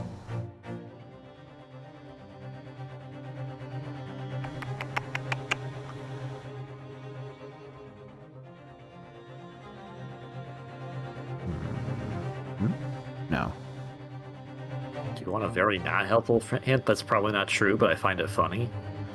Is it that I see the thinker and like that middle, like, was it that second shelf far right? Yeah. Yeah, Larry must travel back in time. And, He's a time traveler. Huh? Oh, I see it. Want a fun fact? Yeah, the little black box is moved. Yeah, that's the difference. What's a fun fact, Peter? Horses are real. Horses are real. Thanks, Peter. So true. Take that! Take that! I'm so lying. depressing. Granted, No, you're not. These two Horses are prints- real. I've seen them. Show me a horse. show me a horse right now. I They're don't almost have a identical. horse on me. There's one minor discrepancy between them. What?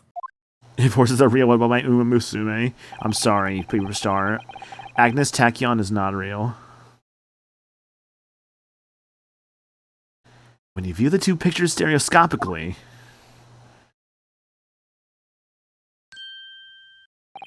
a single area stands out as being different. The location of the small box. That's good. Wait, unbelievable. By Jove, you're right. How extraordinary. I love the judge crossing his eyes. The judge crossing his eyes is really good. What this tells us is very simple. McGilden's small box was indeed not stolen from Windibanks on the night in question. However, there can be no doubt that somebody picked up this particular box and then returned it to its place on the shelves. Are you suggesting the small box originally deposited by Mr. McGilden is in fact? Yes, the very same small box I just identified in those photographic prints. Objection! Mindless guesswork. What if it was? So a box was moved on the shelf. Nothing was stolen. Which means quite simply that nothing has changed. That may be true, but... Alright, McGilden's box wasn't stolen then. But doesn't that fact that it was moved like that change things? Changes everything. It's gotta. I gotta pursue this. Because if it changes nothing, then what's even the very point? important thing, that the box was moved. The box was moved. It proves that horses are real. It doesn't. Horses are now real, because I moved this box. Changes everything about the case. How can that possibly be? The crucial point is the fact that what was moved was a small box. It's like the butterfly effect? Yeah, with Ashton Kutcher. In other words, we have to consider what might have been inside that box. Yeah, Loki, actually, I really do like that movie, not gonna lie. It's kind of a bit of a... I don't think it's a terrible movie. I think it's kind of considered to be fine. I remember really liking it. What's inside the box? What's inside the box? Ashton Kutcher. In other words, we have to consider what might have been inside that box. What are you suggesting? Oh no, it's a very messed up movie. That's why I actually kind of like why I like. Oh, dude, Flargra. See, the ending messed up. I think you're specifically referring to the director's cut ending, the one that's kind of a bit of a bummer ending. I love the director's cut ending, but it's such a fucking bummer ending that has so much context to it.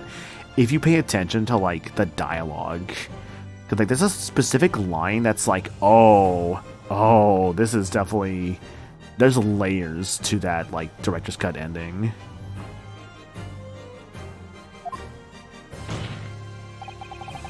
I'm suggesting that we need to examine that box as soon as possible.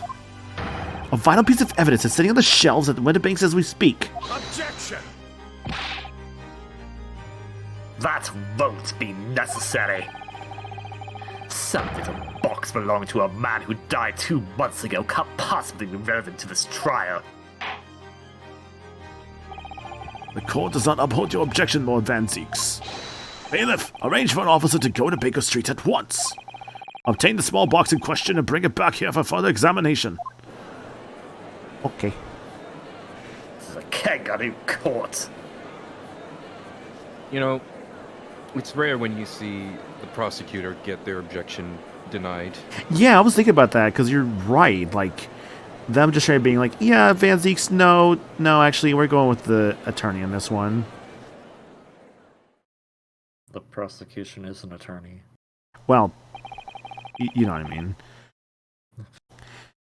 We should have a report within half an hour. I think perhaps we should recess for a short while until the evidence is brought forth. To be hoodwinked by such a farce.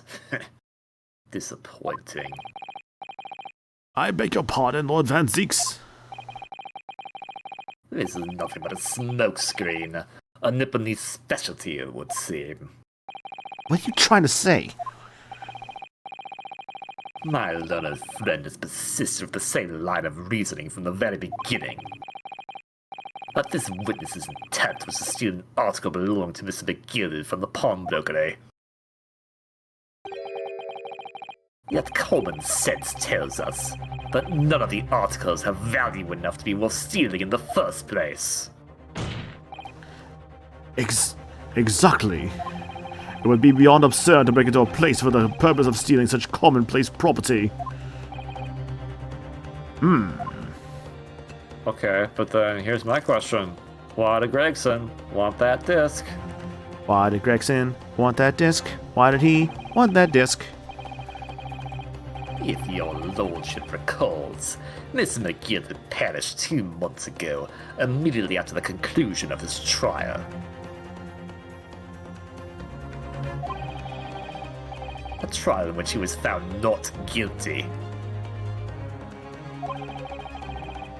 A trial in which it was established that he was the upstanding member of society his reputation implied, in fact.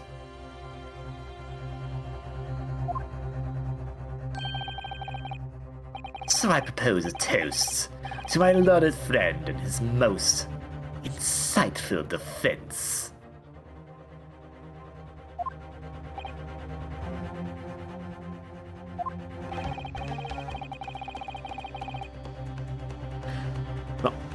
The articles this upstanding member of society pawned were entirely ordinary.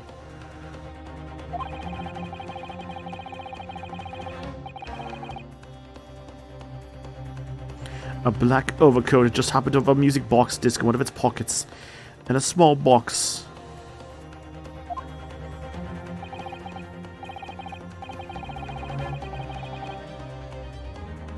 I assure you, I wouldn't accept even if the man tried to make a gift of such things to me.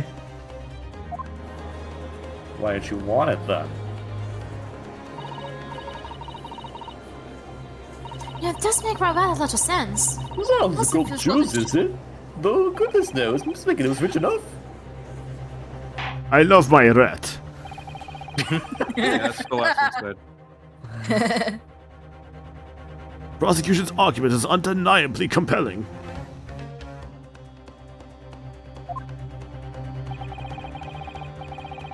It is incumbent on the defense now to bolster its arguments. What? To explain what possible significance these commonplace articles pawned by these fine citizens could have.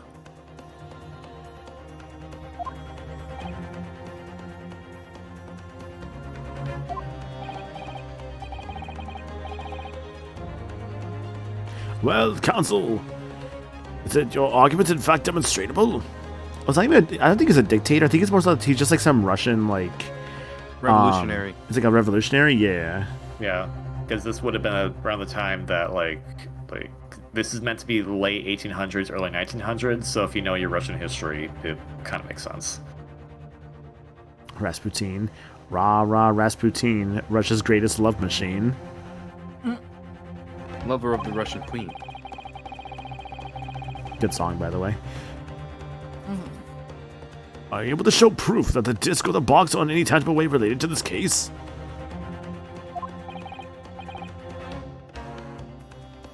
Well,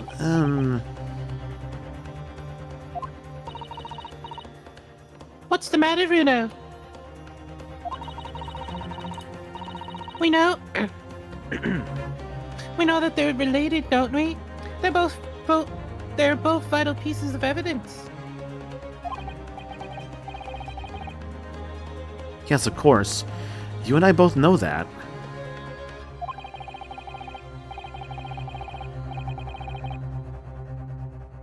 We know McGilda's true character, and we know the disc is significant, even if we don't know why.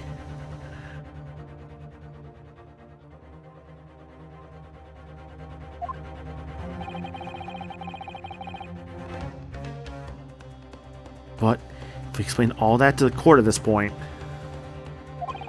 we'll have to acknowledge that McGilded's acquittal 2 months ago was a mistake. That the defense's argument was flawed, based on false information. No! And that would mean Gina committed perjury. But Guinea...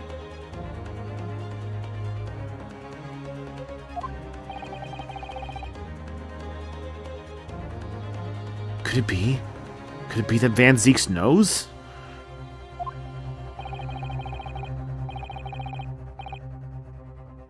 Is that why he's doing this now? Because he anticipated everything? But maybe... but maybe...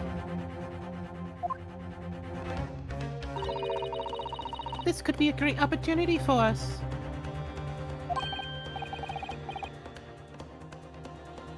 sorry? What do you mean, Iris? Well, what is it that you always say, Runo? Sooner or later, the truth comes out. Every time.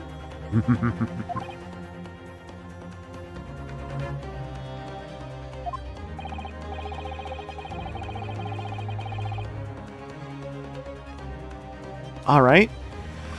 The exact significance of the things that the exact significance of the things that Magilda deposited with Mr. Windibank is something that only Gina can explain to the courts.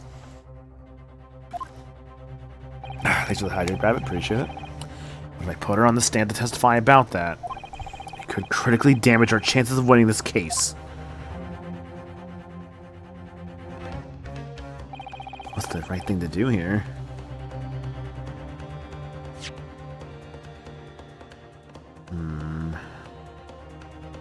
Sooner or later, the truth comes out every time. Have Gina testify.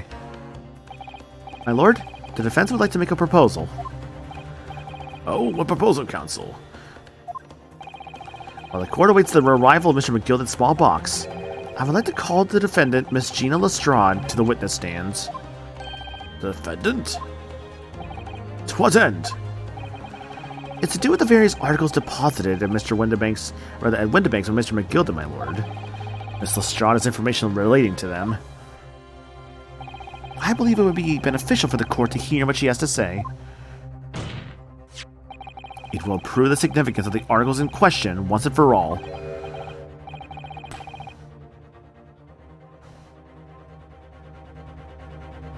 Well, well, things are becoming interesting. I presume you've considered the implications of the testimony you're proposing. In particular, the impact it will have on the accused's standing, and indeed your own. A gilded small package, damn. That's the raid message right there.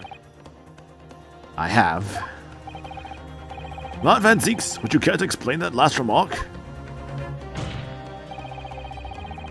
The prosecution accepts the defense's proposal. I move to interrupt the cross-examination of the current witnesses and hear from the accused herself. Very well, if you have no objection. So, the court will now hear the testimony of the defendant, Miss Gina Lestrade. The witnesses currently in the stand may step down until further notice.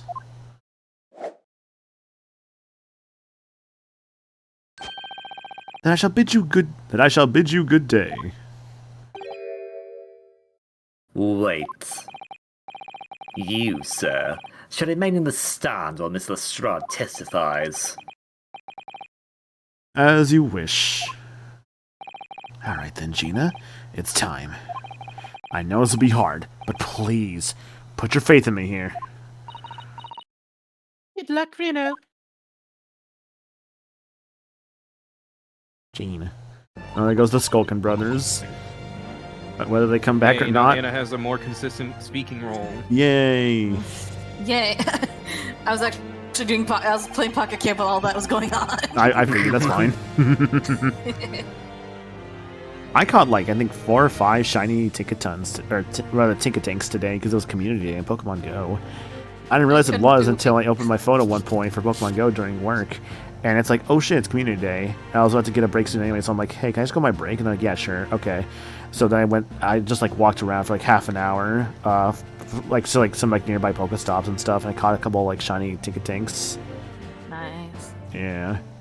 Didn't get any like really good shinies in the end, like no like 3 stars or whatnot, but at least I got like a really good like Tinkatink that was like, it had 2 of its like stats maxed out, and like the last one was like pretty high up, so I'm like, that's the one I'm gonna just make it to a Tinkaton.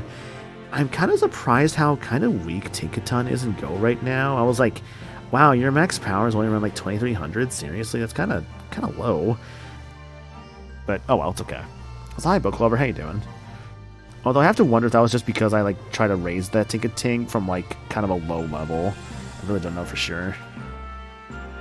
I think Tinkaton has lower attack than the rest of its sets, so Gigaton Hammer doesn't demolish everything. That's probably why, because Gigaton Hammer being a thing. The articles that Mr. McGilded had deposited in Mr. Windibank's pawnbrokery. Oh, I think I see why. Yeah. Sorry, I'm taking my Tinkaton I made earlier. Yeah. Its fast attack is Rock Smash with 17 power, and then its like charge attack is Gigaton Hammer with 300 power.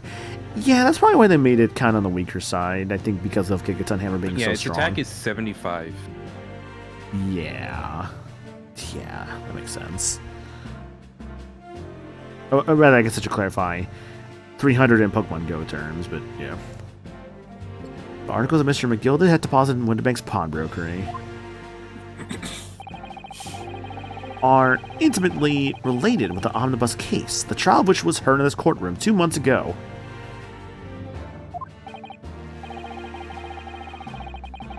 Yes, and I'll remember this young lady being brought before me in that trial as well. I'll boost her attack with everything I have, hell yeah. It was funny, when I was like looking for Tinkatink, I'm just like, damn, I don't know what the fuck a shiny Tinkatink looks like. Then I found one, I'm like, ah, that's what it looks like. It's got a little golden hammer. The ore is gold instead of like silver. Or I guess iron. That's right, my lord. Her testimony helped to establish the innocence of the defendant, Mr. McGilded.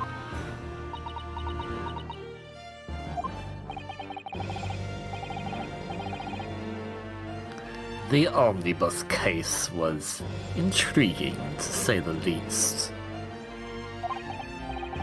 And now here we are, all again. The same players in that trial facing each other once more. A twist of fate, perhaps, my Nipponese friend.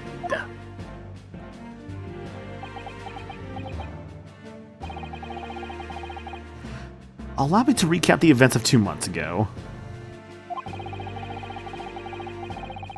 An old brickmaker was stabbed to death in an omnibus running along London's winter streets.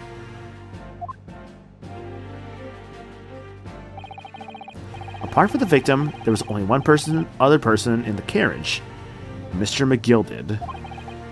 Naturally, he was a prime suspect for the murder. But as the trial progressed, another possibility emerged.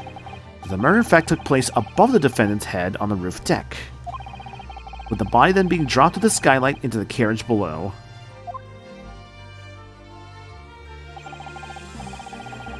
It was Miss Lestrade whose testimony brought that possibility to light. At the time of the incident, Miss Lestrade was concealed under a seat in her carriage, hoping to pick the pockets of unsuspecting passengers. Then, immediately after the trial, having been acquitted of the murder, Mr. McGilded died in this very courtroom in the most extraordinary of circumstances.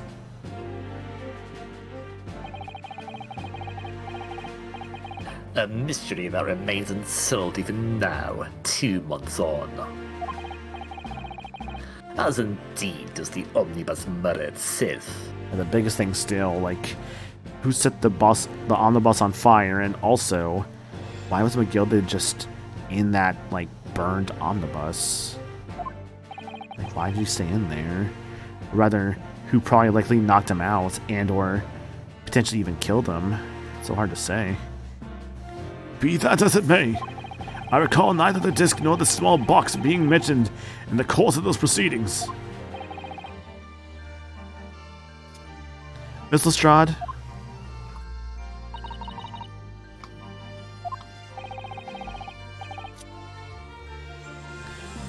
Would you tell the court now, please? What really happened on the bus 2 months ago, I mean?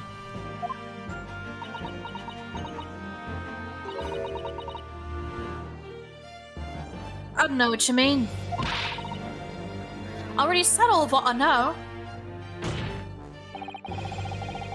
And what about everything you told us yesterday from inside your prison cell? Please, Miss Lestrade. This is extremely important. But...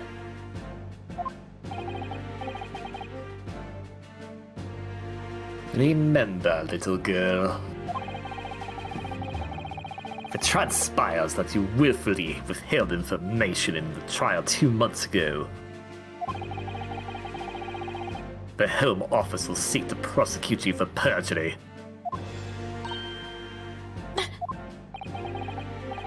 And naturally, you will lose all credibility as a witness. Although, let's face facts. You have little credibility to lose.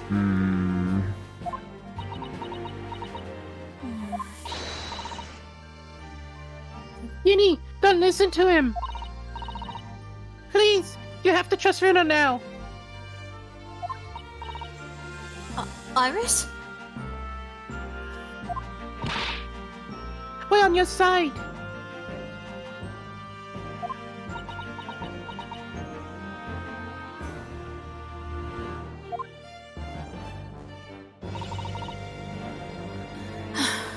Alright then.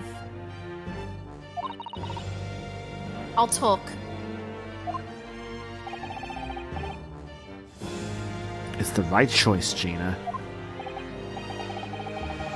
Well, it would seem, my learned friend.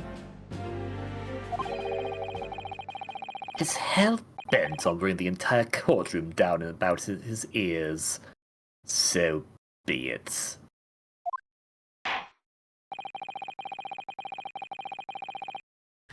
I must confess I'm still struggling to understand what on earth is happening here.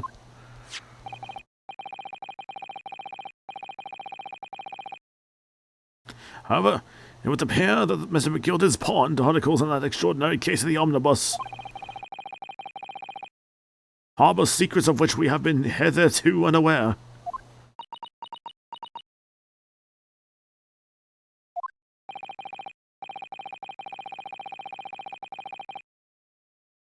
So, Miss Lestrade, you will now give your testimony before the court about the events of 2 months ago.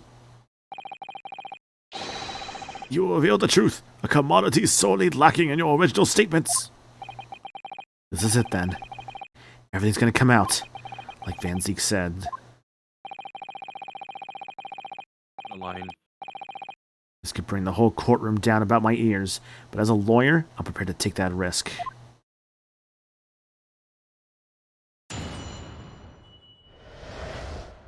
real truth of the omnibus case. Truth is, that brickmaker cove was in the cabin of the omnibus the whole time.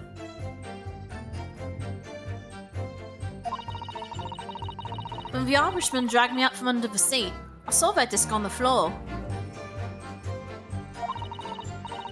All of a sudden, I heard a scream from over my head, and that pair on the roof deck went off to call the slots. That's when McGill had slipped the driver some tin to do a run to the pawn shop roundabout.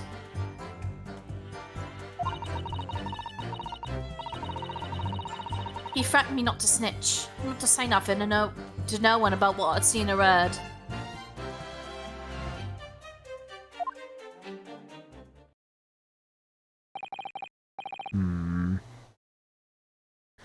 Good grief, this is outrageous! What you just told the court bears almost no resemblance to your testimony 2 months ago.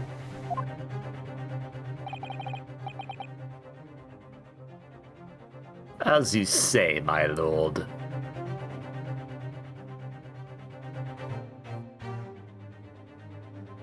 Okay.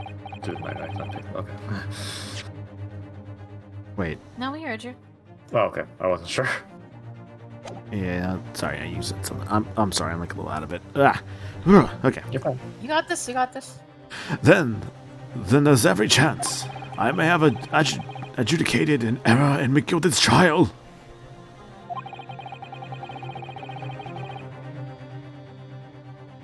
It sounds very much to me as if the man deliberately deceived his court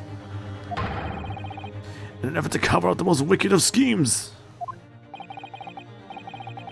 Without doubt, your lordship is correct. A great injustice was done in this courtroom 2 months ago. The actions of the accused in that trial, of this witness, and of my learned friend are entirely inexcusable.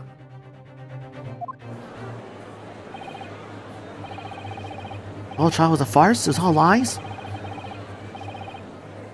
The guilty fellows rotten to the core. Don't forget that lawyer from the east. They were all in on it together. You're wrong, a lot of ya! Mr. Narado, the lawyer there, he didn't know nothing about it! Humbug! I don't think so. Are we really expected to believe that? He really stitched everyone up, didn't he? What an operation to get the man off scot-free.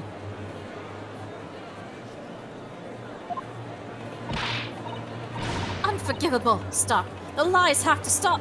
Stop.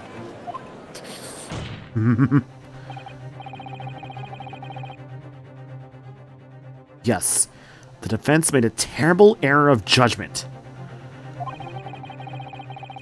I intend to take full responsibility and suffer whatever consequences are deemed appropriate.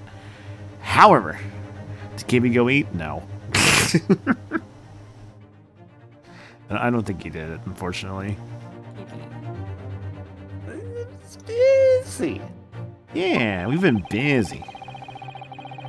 It's imperative that the court allows a witness to elaborate on her testimony, because the true significance of McGilded's Pod articles must be brought to light. Look, I was going to go eat soon. I was just He's got characters to Very play. well. My learned student friend.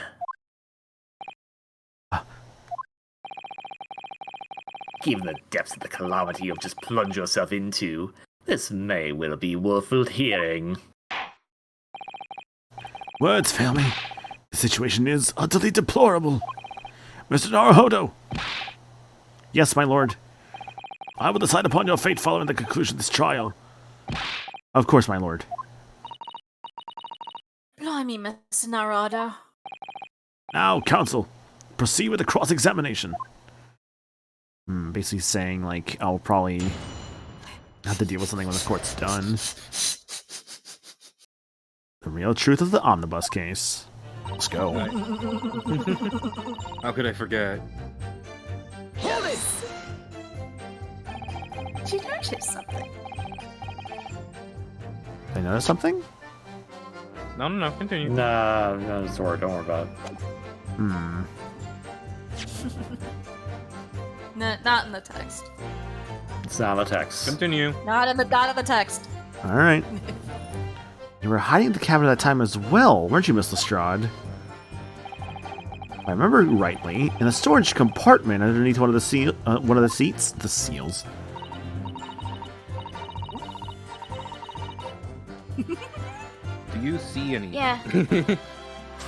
Yeah, that's interesting.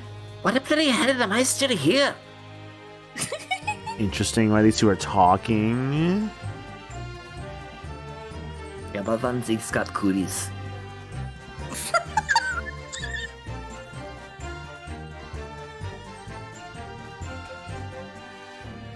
Did you read this one, honey? I did Click not on read them. it. Do I actually have to click on them?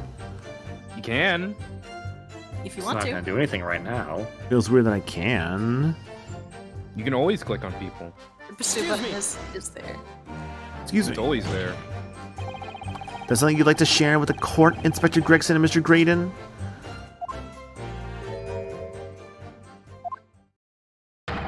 Inspector! Mr. Graydon! Blimey, you're trying to make me a hot pack? You've been whispering to each other for quite some time now. Tell us, what is the discussion about? Discussion? This fella? Pull the other one, sunshine. I think I've got enough time on the shit in jail like this. There's something going on here. And I have nothing to say to this uncouth detective after he deprived me of that disc that was rightfully mine. But they've clearly been talking the entire time I've been cross-examining Gina. It's as if they've been negotiating.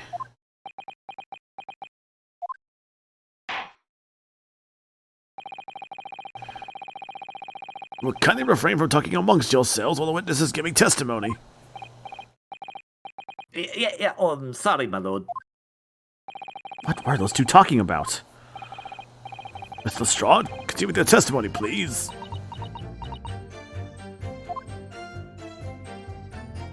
Talking about my empty tummy. I'll be back later. Okay. I guess you can repress that first one. Yeah. Yes. Yeah, that's right. It's pitch black under there, so you can't see nothing at all. So doing that now unlocks Gregson and Graydon's reactions, which I'm gonna probably need those. Now, in your testimony 2 months ago, I feel certain that you claimed Mr. McGilded was the sole passenger, did you not?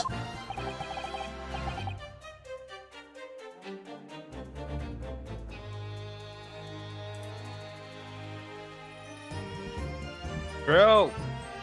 Get in here! Drill! There she is. Hey, Hi. how's it going? I was like, Hi. Hi. Do you need Lady Van Zeeks, or would you prefer to do it yourself? hello. No, you. Oh, great. Now let me find the stream part. Oh, got it. Cool, great. Now I'm on my actual computer because my phone sounded horrible. Oh, when you do this last, I mean, it was fine, but like, I mean, I understand. Like, Yeah, false testimony, my lord.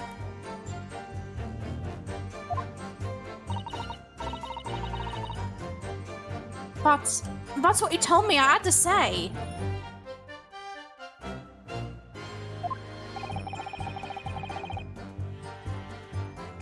but it's important that you tell us the truth now. Were Mr. McGill and the victim acquaintances?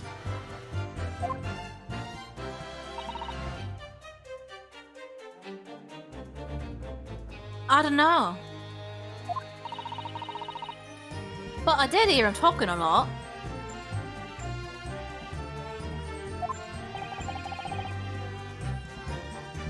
What were they talking about? Well, I couldn't hear too well, but if I had to say, I think it was about money or something. They kept talking about buying and not buying.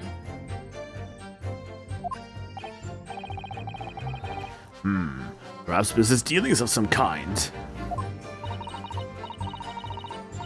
Well, anyway, we got louder and louder. It started to sound like a proper fight.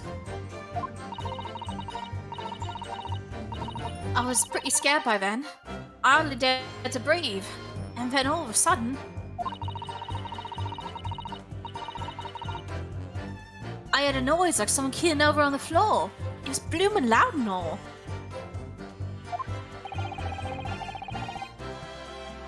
And I believe you let out an involuntary scream. Yeah, Yeah. that's what gave me away.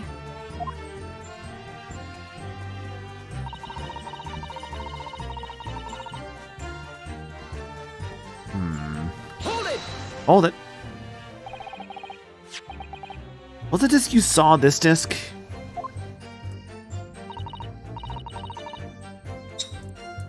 Yeah, I reckon it probably was. It was right next to the cove line on the floor.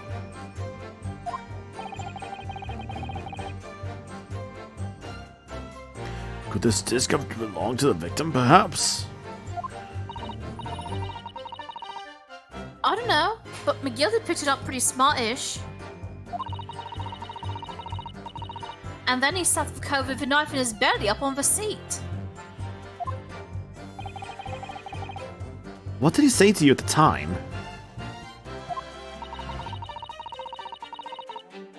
He told me not to say a word about what I'd seen or heard to no one. About the disc and all. I was dead scared. The way he was looking at me, I thought, if I didn't go along with it, I get stuck with that knife too. Poor Gina.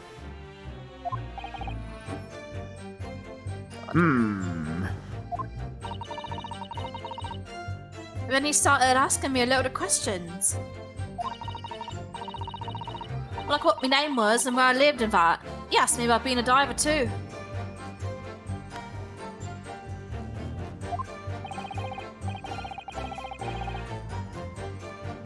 but after a while, what had happened in the carriage was noticed. Yeah, that's right. First of it was a kind of rapid noise.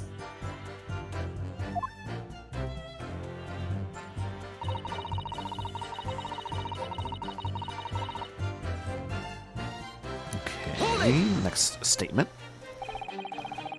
There are two gentlemen occupying the seats on the roof deck, I believe. That's right. They must have looked down through the skylight and noticed the curve of his knife in his guts. When they screamed, the driver pulled up the horses and McGilda got me out of sight. Out of sight? Where? Back under the seat where I started off. Once the carriage came to an halt, the two cows from the roof ran off to fetch the slops. If they immediately left to fetch the police, it would appear they were entirely unrelated to the incident.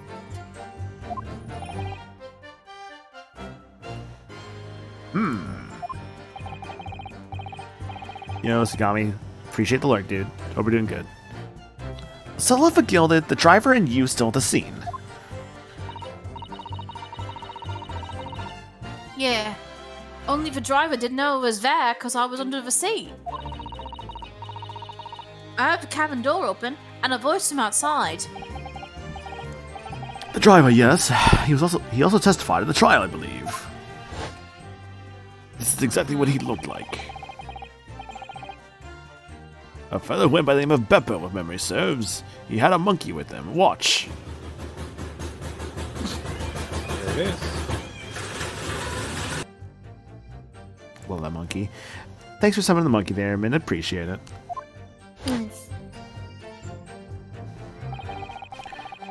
What did McGilded and the driver say to each other? I don't know what happened. And stuff like that, mainly. Not very helpful. So the driver some tin, do a run to the pawn shop roundabout. Okay. That pawn shop obviously being Winterbanks on Baker Street. Just a moment, Counsel. Do you mean to tell me the driver gave false testimony in that trial as well? Perhaps the excursion to the pawnbrokery slipped his mind when he was in the stack. Indeed, Lord Van Zeeks. McGilda took off his coat and gave it to the driver. He folded it up, all careful-like, before handing it over. When I saw him do that, I remember thinking, that coat and what's in it has got to be worth a few bob. Yes. Gina was sure the disc must be worth more than Mr. Winterbank was suggesting, wasn't she? I remember her quipping with him over the price that afternoon at the pawnbrokery. The driver looked pretty happy when McGilda flashed him some brass in his face. He went running off at a lick. Then the Bob Trotter called to me and told me to come out from the drag's cabin.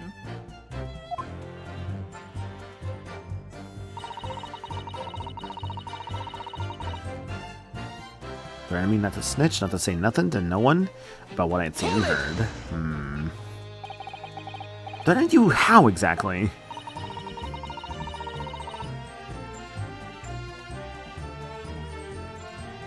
Told me I'd only be able to scarp her if I did exactly what he said. Which included giving false testimony in court 2 months ago. Yeah, that's it. And there was one other thing he said. Which was? He told me I'd have to hang on to the ticket from the pawn shop and make sure not to lose it.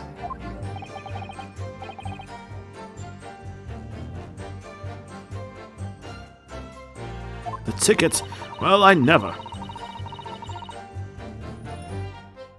Said that if he didn't show up to get the ticket off me before 2 months passed, I had to go to the pawn shop and pay the money to keep it in lug, to stop it being forfeited. It left me with some brass to pay for it.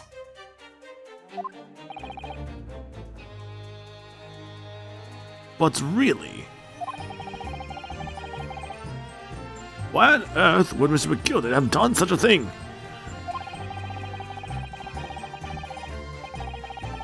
Depositing his overcoat with a pawnbroker before the arrival of the police.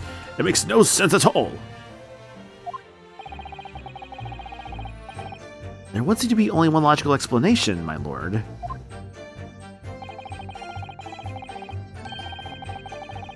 What McGilded had the driver deposit Windibanks was something he didn't want the police to see.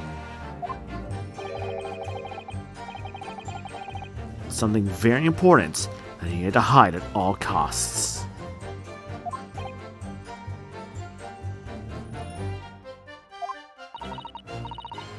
Anyway, after that, he let me go, so I legged it before the coppers showed up.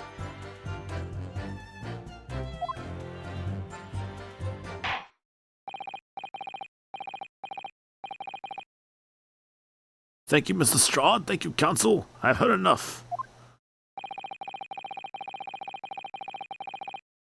I believe we now have a reasonable understanding of what actually transpired on the omnibus.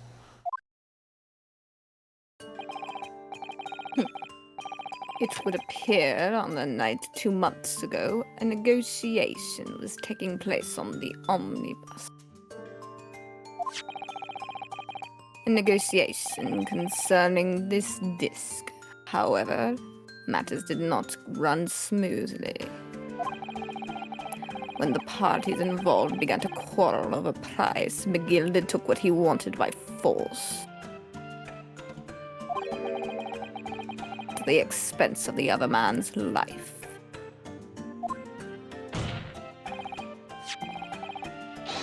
Which proves my point.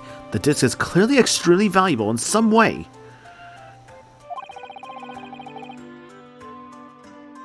Although I don't understand why, as of yet.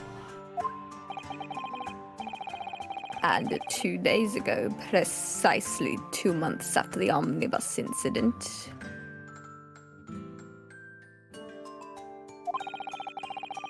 McGilded's coat and its contents were due to be forfeited.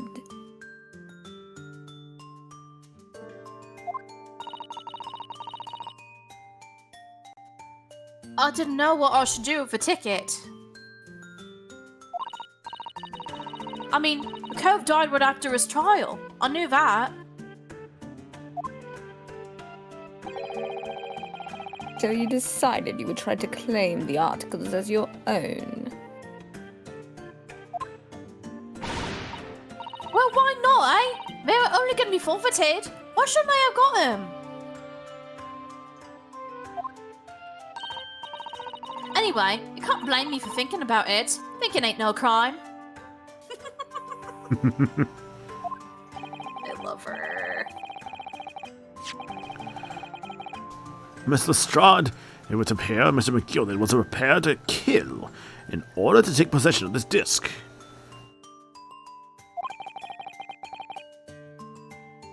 Do you know why that would be? Eh?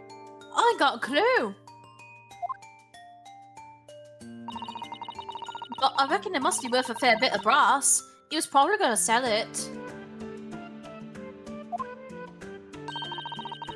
And you can't blame me for thinking that. Thinking ain't no crime.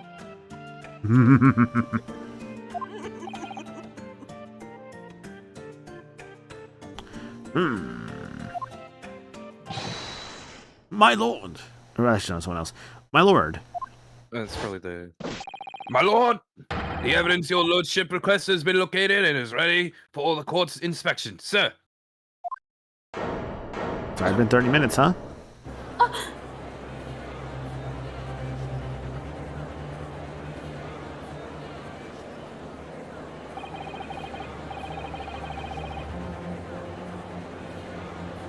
Mysterious little box. Deposited by McGilded 2 months ago.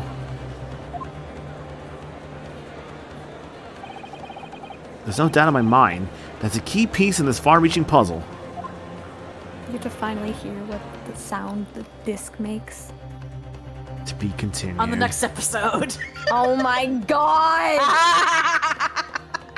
KB, I'm sorry, love, if you can hear this. Oh, Could have fuck. gone more. Fuck. I sincerely doubt I can do all of the rest tonight. No, part 4 is very long. I will say that right now. Okay, so sounds like the go-to is just do some of it tonight, do the rest like Wednesday. Up to you. I mean, Oh, like, I don't know. I'm just a standing. realistically speaking, I'm gonna probably have to go mean- into work Thursday morning because I usually tend to work Thursdays.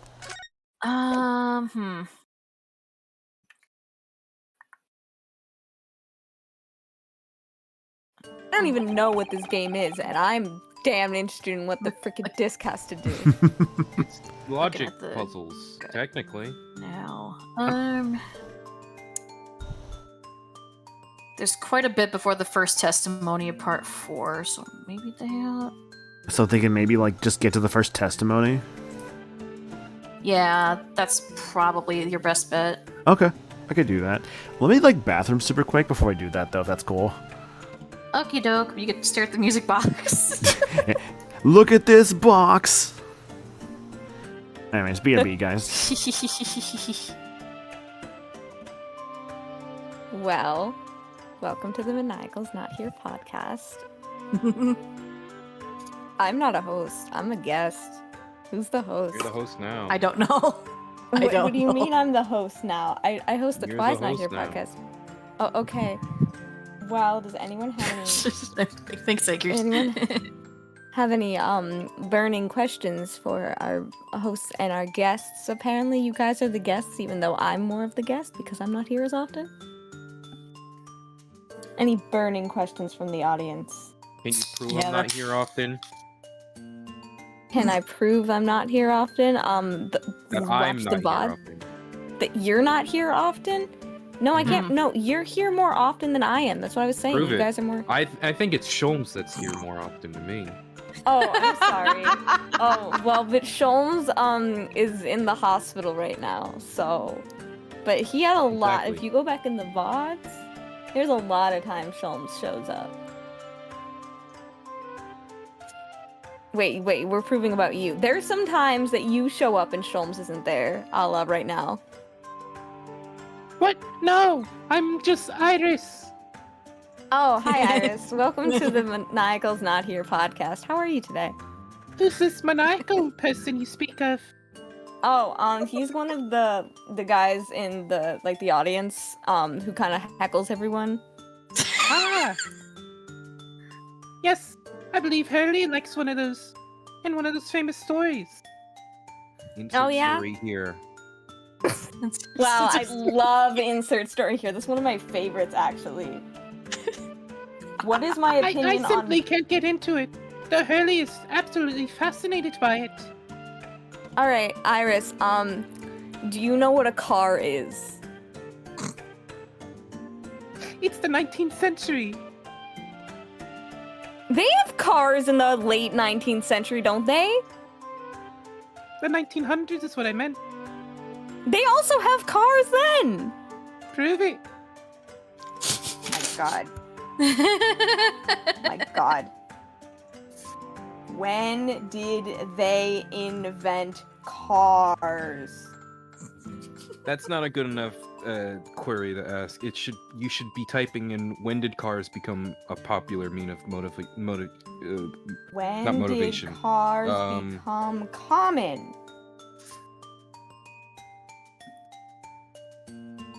In Great Britain. That's not a time. No, I'm specifying because this Oh, takes okay. place in Fair enough. Okay, history. The Welcome inception to of car British history.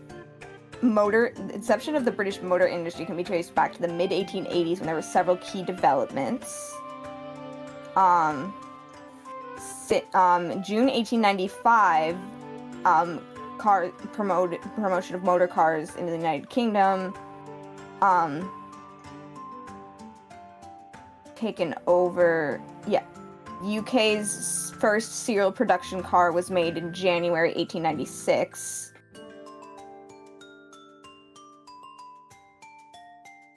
Let's see. I'm back. Hello. Oh no, we weren't done talking about the history of cars. I was gonna ask Lightning Iris McQueen. here, what is your opinion of burning someone's car down? But Well, I guess Lightning, that's- you don't want to burn down a fellow car. Do we even call ourselves cars in the universe? I don't know if we even do, Lightning. I guess we'll never know. Thank you for coming to the Maniacals Not Here podcast, where we definitely answered a question. That's an actual legit question. Do they ever say the word cars in the movie franchise Cars? I believe so. Like, they have I've to at never some seen it. point, right? Like, I'm not that Cars pilled to know that for sure, but, like, they gotta, right? Anyways, who's ready for I'm ready. Trial Part 4? The last part, more than likely. I'm ready until I no longer need to understudy. So this is the article in question, is it? The small box deposited with the pawnbroker by Mr. McGilda 2 months ago. So, I guess right now, obviously, I think, where do I see this going? One, I feel like this is gonna probably end with some kind of, like, you know, with Grayson. Or was it Grayson? No, I keep wanting to say Grayson. Graydon. Great done. Yeah. Ashley Close. Graydon. Ashley Graydon. Some kind of, like, thing with Graydon, of course, probably, like, being, like... I mean, the big thing, of course, is we're trying to figure out who murdered Pop Winterbank, which I'm thinking likely Graydon. Of course, how do we prove that and get to that point? Not to mention, more of the Magnus McGilded mystery is also here, too. So there's a lot of ends to kind of tie up. But also, there's obviously a second game, too, but they did make this one with the whole, like, oh, there may not even be a second game. They're putting everything to the first one. So... That's not. It was. Well, the second game was gonna be the first game. It was like intended to be like one full game. Okay. Split into Yeah, two. with a bajillion cases. That's what it was. Oh, is there gonna be a cliffhanger between games? I'm gonna cry. That's how sequels usually work. Yes. Tends to be, yeah. It's like more than likely some kind of hook of like, oh well, here's like the sequel hook of some Mario kind. Galaxy didn't have that. That's not true. Well, actually, no, it didn't have that. You're right. For the purposes of Galaxy and Galaxy 2, they're essentially the same game. Yeah. Yeah. The 2 is superfluous. Yeah. We will obviously not talk about any sort of like stuff I have not seen yet in this game, and or second Ace Attorney of the great kind. So yeah. Like they say in The Incredibles, we'll get there when we get there. We'll get there when we get there. Ah, there's shrimp on the next aisle. I'm thinking that scene again. I'm like, God. You have to great- remember great McGilded scene. stuff for Galaxy 2, though. Why? True. Me going to throwback. McGilded is. I haven't gotten to that part yet. Me going to Throwback Galaxy. You know, this reminds me a lot about Magnus McGilded. Not about ever turns in Super Mario Galaxy 2. Yeah, you know that part where it's like you have earned one additional Mario? It's like you have earned one additional Rinosuke Naruhodo. My God. That's the right He's in there, message. I'm Hang on. pretty That's the right message. I mean, I'll keep an eye out, but I doubt it.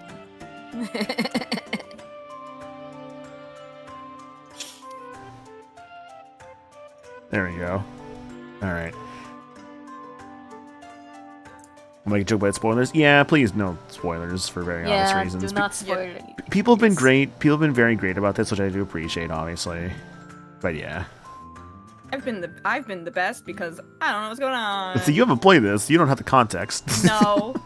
I'm just gonna plan on forgetting all about it. Yeah, because I know it's gonna take you years to get to this one, anyways. Correct.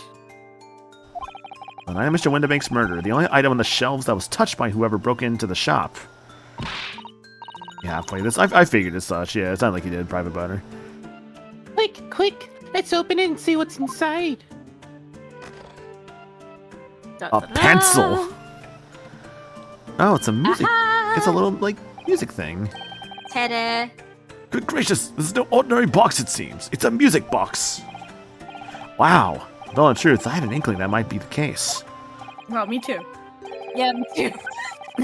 It would appear that the box houses a miniature music box movement. Does it got Bach in there?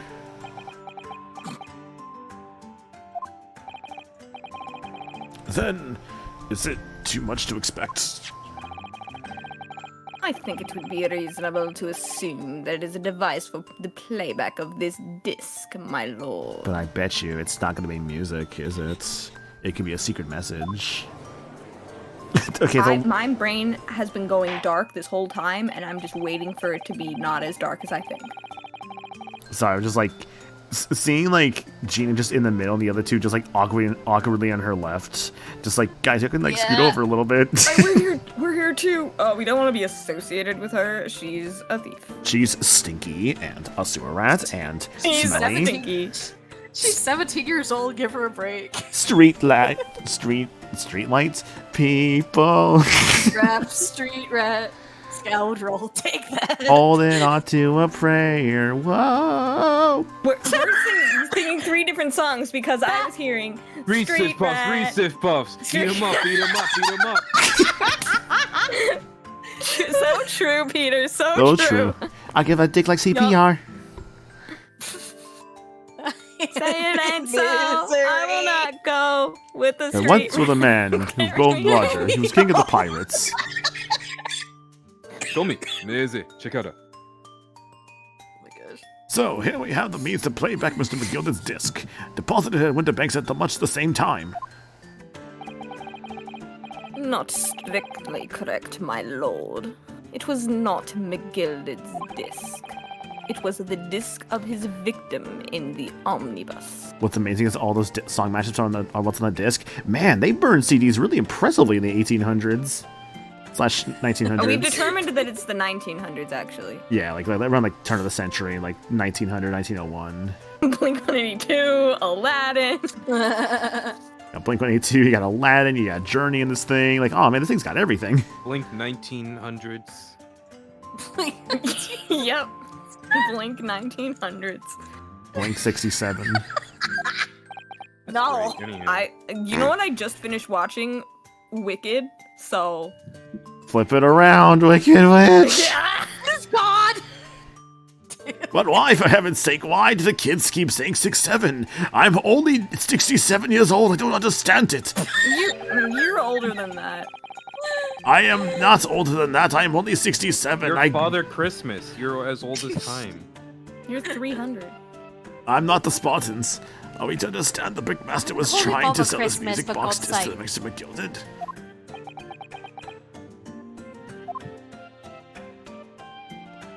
Easy teacher, I have to go to the bathroom. I believe the answer will become clear if we listen to the music on the disc, my lord. Oh my god, please just play the disc! Yes, very well. It's killing me. Let the court now listen to this curious disc at last. Okay, actually, we're curious. Hold it. Who? Oh. Oh. Hi, Gregson. Hi, Gregson. The Gregson hold it. Ooh. God, Gregson's been very adamant about this disc. Now it's about to be played. He's like freaking out a little bit, isn't he? You're squeezing your chips. Oh, I guess it probably should have been one of us. Peter, did you read it? I did. Okay. Peter read it. Yeah, he did. Okay, sorry. Good grief. What's the meaning of this, Inspector? The music box on the Disney. Unrelated to the case. Gregson, your lies are like as cold as your fish and chips. No need to spoil the somber atmosphere in the courtroom with some silly bit of music. Objection.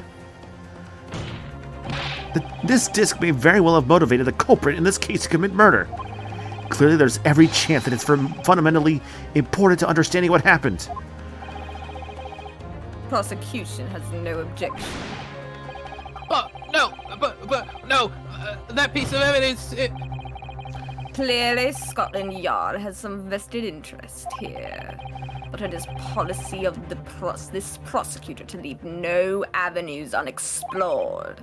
And you, Inspector, have no jurisdiction here to prevent that from happening. No, my chips! No further delays, please. Play the disc. Please, God! Alright, what's gonna happen here? It's gonna be a Rickroll. Hang on. Ding, ding, ding, ding, ding.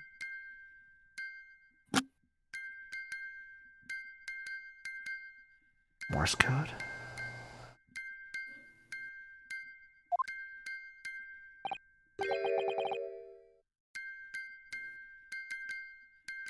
What on earth? That's not what I would call music. No. It's just the same note playing over and over again in regular sequence. It is Morse code.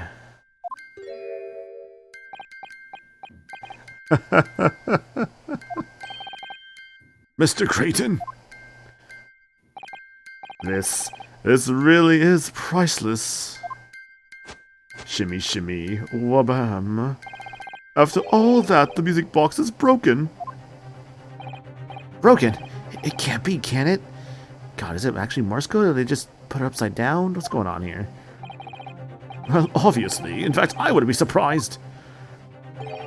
The officer sent to fetch it didn't drop it on the way back to the courtroom. Well, with much regrets, I feel the court must accept that this music box offers little in the way of clues. Are you ready to move on, counsel? Come on. Yes, alright. It does sound as though it's completely broken, but... is it? Could this music emanating from the music box possibly be a new clue? It's gotta be. A clue. You see a clue? Where? Right here! He just figured out Blue's Clues because we're a Because sneaker. you're really smart. No, that's not how it goes. You just figured out Blue's Clues. I'm still Sneakers O2. That's what I was going for, but I forgot the meme, so... I just got it said out of I'm my- still a Man. sneaker. Speaking of Sneakers O'Toole, I got it out of my head finally, thank God. I saw like Raindings edit, like the K-Roll one. I felt bad because like that shit got stolen and like re-uploaded. I'm like, it got like a lot of attention on Twitter from someone else. I'm just like, that sucks. Please like go support the actual fucking people who make these videos, not some idiot who just like reposts Twitter, like reposts like memes. Like, Yeah, like but- reposted on, like, I don't know. TikTok and Okay, it's a little harsh because maybe obviously the person who posted it didn't know any better, but also it's like you should know better. You know what I mean? Like, come on. At that point, start putting... once it happens once, put watermarks on it and realize, yeah. Because if you don't want that shit stolen, unfortunately, that's the best way to do it. Because memes, unfortunately, just get stolen all the time. They do. Yep. Like, this is not to, like, kind of... Because, like, again, Raining's cool. Very nice person for, like, every time I, like, talked with them and everything like that. Like, the times I have talked with them and whatnot. It's more so just the whole, just, like... It's just an unfortunate thing where the meme just took off and got stolen. One of those just, like... Because it could be very easy just to not put a watermark on something. So, again, this is not really, And they like... didn't know any better. Yeah, this is not Raining's fault, and Raining still, like, makes good stuff. It's just... I just hate seeing someone's work get, like, stolen and re-uploaded and all that. I just hate seeing that. Especially when it's someone I know of. You know what I mean? Mm-hmm. Well, whenever the post comes around and it's like, what were you known for most on Blue Sky? Then they could be like, hi, I was the originator of this. And people are like, whoa, that's so cool. I believe that it could be relevant, my lord. Good lord, but how could it be? It's an abomination, council. Mere noise. I fail to see how it could have any meaning whatsoever. It does sound strange, I agree. There's one thing bothering me. While Graydon stands there chortling victoriously. The inspector beside him has a rather telling expression on his face. It's as if Gregson recognizes the sound. As if he's familiar with it somehow. And that's making him appear extremely on edge. That's the stance of the defense, my Nipponese friend. Answer me this. Oh?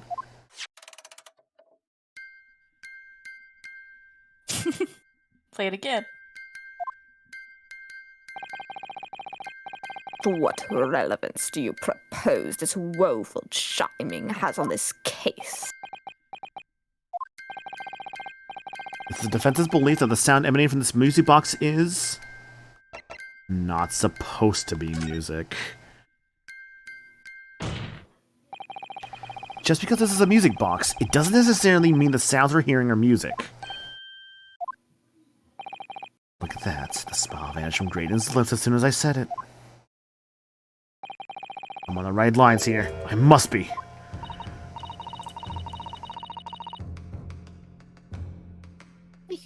Making deductions based on how people react to what you say. You're acting just like Hurley, Runo. Aw. Oh, the sounds we're hearing aren't necessarily music. Well, now that you've told us what they are not, I'm sure the court would like to hear what they are. Do enlighten us, my Nipponese friend. Well, Surely you have an idea in mind, because if not, it will be the death of your ill-formed argument. Exactly. Oh, shut up, you. The music box is clearly broken. Refusing to accept that fact is pure foolishness. A foolish fool's foolishness for the foolish error of your foolish ways. They've got me. I don't know what the answer is. Yet. Iris. Iris. I don't know, I'm just looking. It's like, I haven't seen that one in a bit. Yeah. There you go. Thank you. Yeah, Bruno. I love how you can tell that one I've like just in the examined emote the is music from. box very thoroughly. I do like the emo one you have. You can tell that one comes from the very first case because it's got like the other stuff behind him. And I'm fairly certain that it's not broken at all. Really? Really? That way, the way it's been made, it can only produce a single note anyway. Thank you, Iris.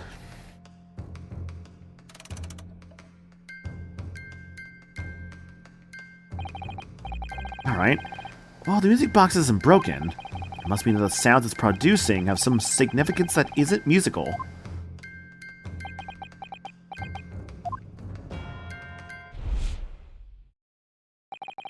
Ah. Could it be? Is that what these sounds are? Something just struck me, Runo. I feel like recently, in the past few hours even, An M-dash AI. I've heard another sound very much like the one this music box makes. Another sound? Another sound, huh? Yes, it's a familiar sound. Actually, Iris, I was just thinking exactly the same thing. Okay, so I'm focusing too much on Morse code. What is it really? I'm going to have to press the defense for an answer. Your assertion is that the sound produced by this music box is not in fact music at all. Then what the devil is it, Counsel? All the evidence we've seen so far, all the testimony we've heard, all pointing to one single answer now. The prosecution demands that my learned Nipponese friend presents proof now. Tangible proof of this latest wild speculation. Alright. Alright then. This could be the best chance we're gonna get to fight back in this trial. And if I'm right, it's gonna join all the dots together. The evidence that explains the true nature of the sounds of this music box disc is... Let's think here. I know what it is, but I don't know what they want. Done. Dun, dun, dun. Dun, dun, dun, dun.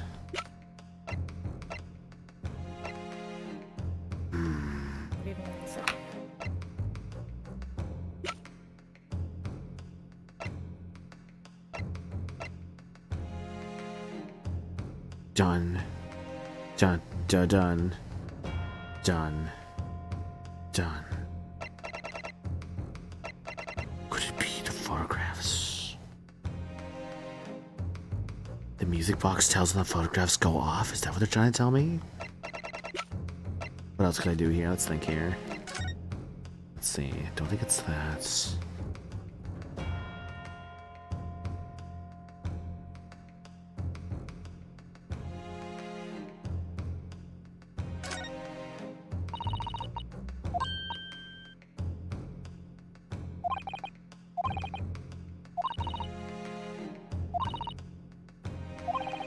There's no way.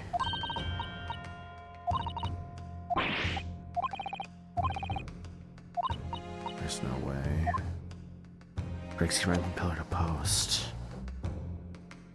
There's no way. Take that! Take that! Today's paper, Council! The headline is, Pawnbroker perishes in pig purse plunder. Hardly supportive of your cause. No, my lord. I was hoping you'd look a little further down the page. Further down? Ministry Mole? Classified secrets may have been leaked overseas from Ministry of Justice? Yeah. Yes, this is a very serious matter. Being investigated at the highest level, I understand. I have heard that international transmissions along supposedly secure lines are somehow being intercepted. It is in the way it is in the end Morse code, isn't it? And leaked to various other countries. And presumably, those transmissions are in the form of wired telegrams? Of course. Juror number 5, your input, please. Oh, I got back just in time. Stop. Oh, me, sir. Whatever is the matter? You told the court before that you worked at the same communication station as Mr. Graydon, did you not? God, I go for the angle that Graydon's like leaking info to other governments?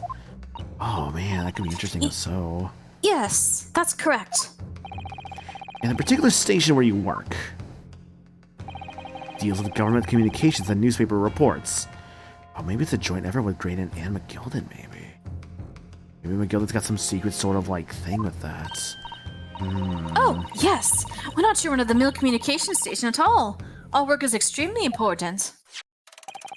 Then tell me, is this not a very familiar sound?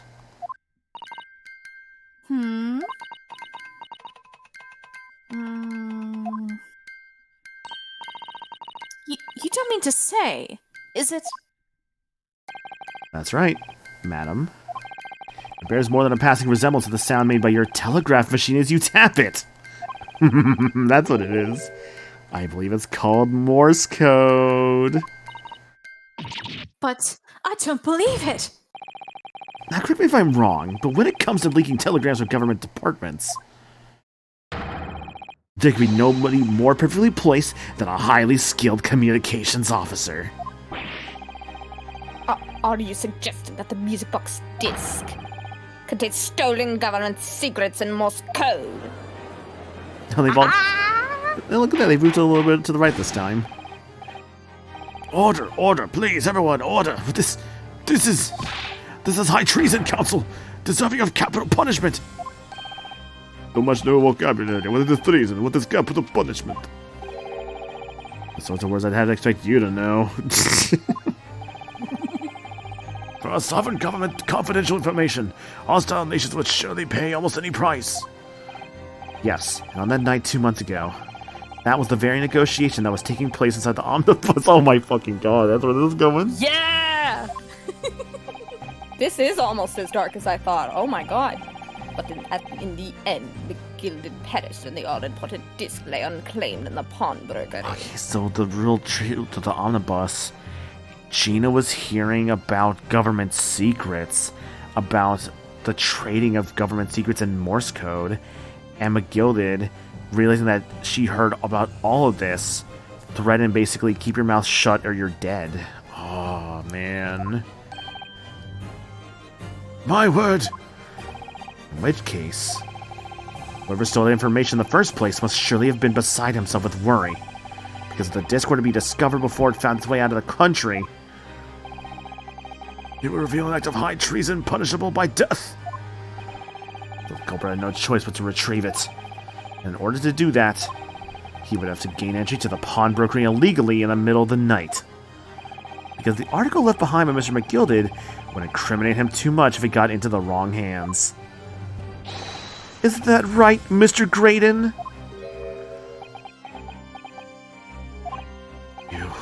You think I've been stealing government secrets? Preposterous. Absolutely preposterous. So, in response to the defense's accusation, you claim complete innocence, do you? Well, it looks like that I'm done with being an understudy. Okay. Well, Nitro. good luck on the case. Or at least the part 3 of it.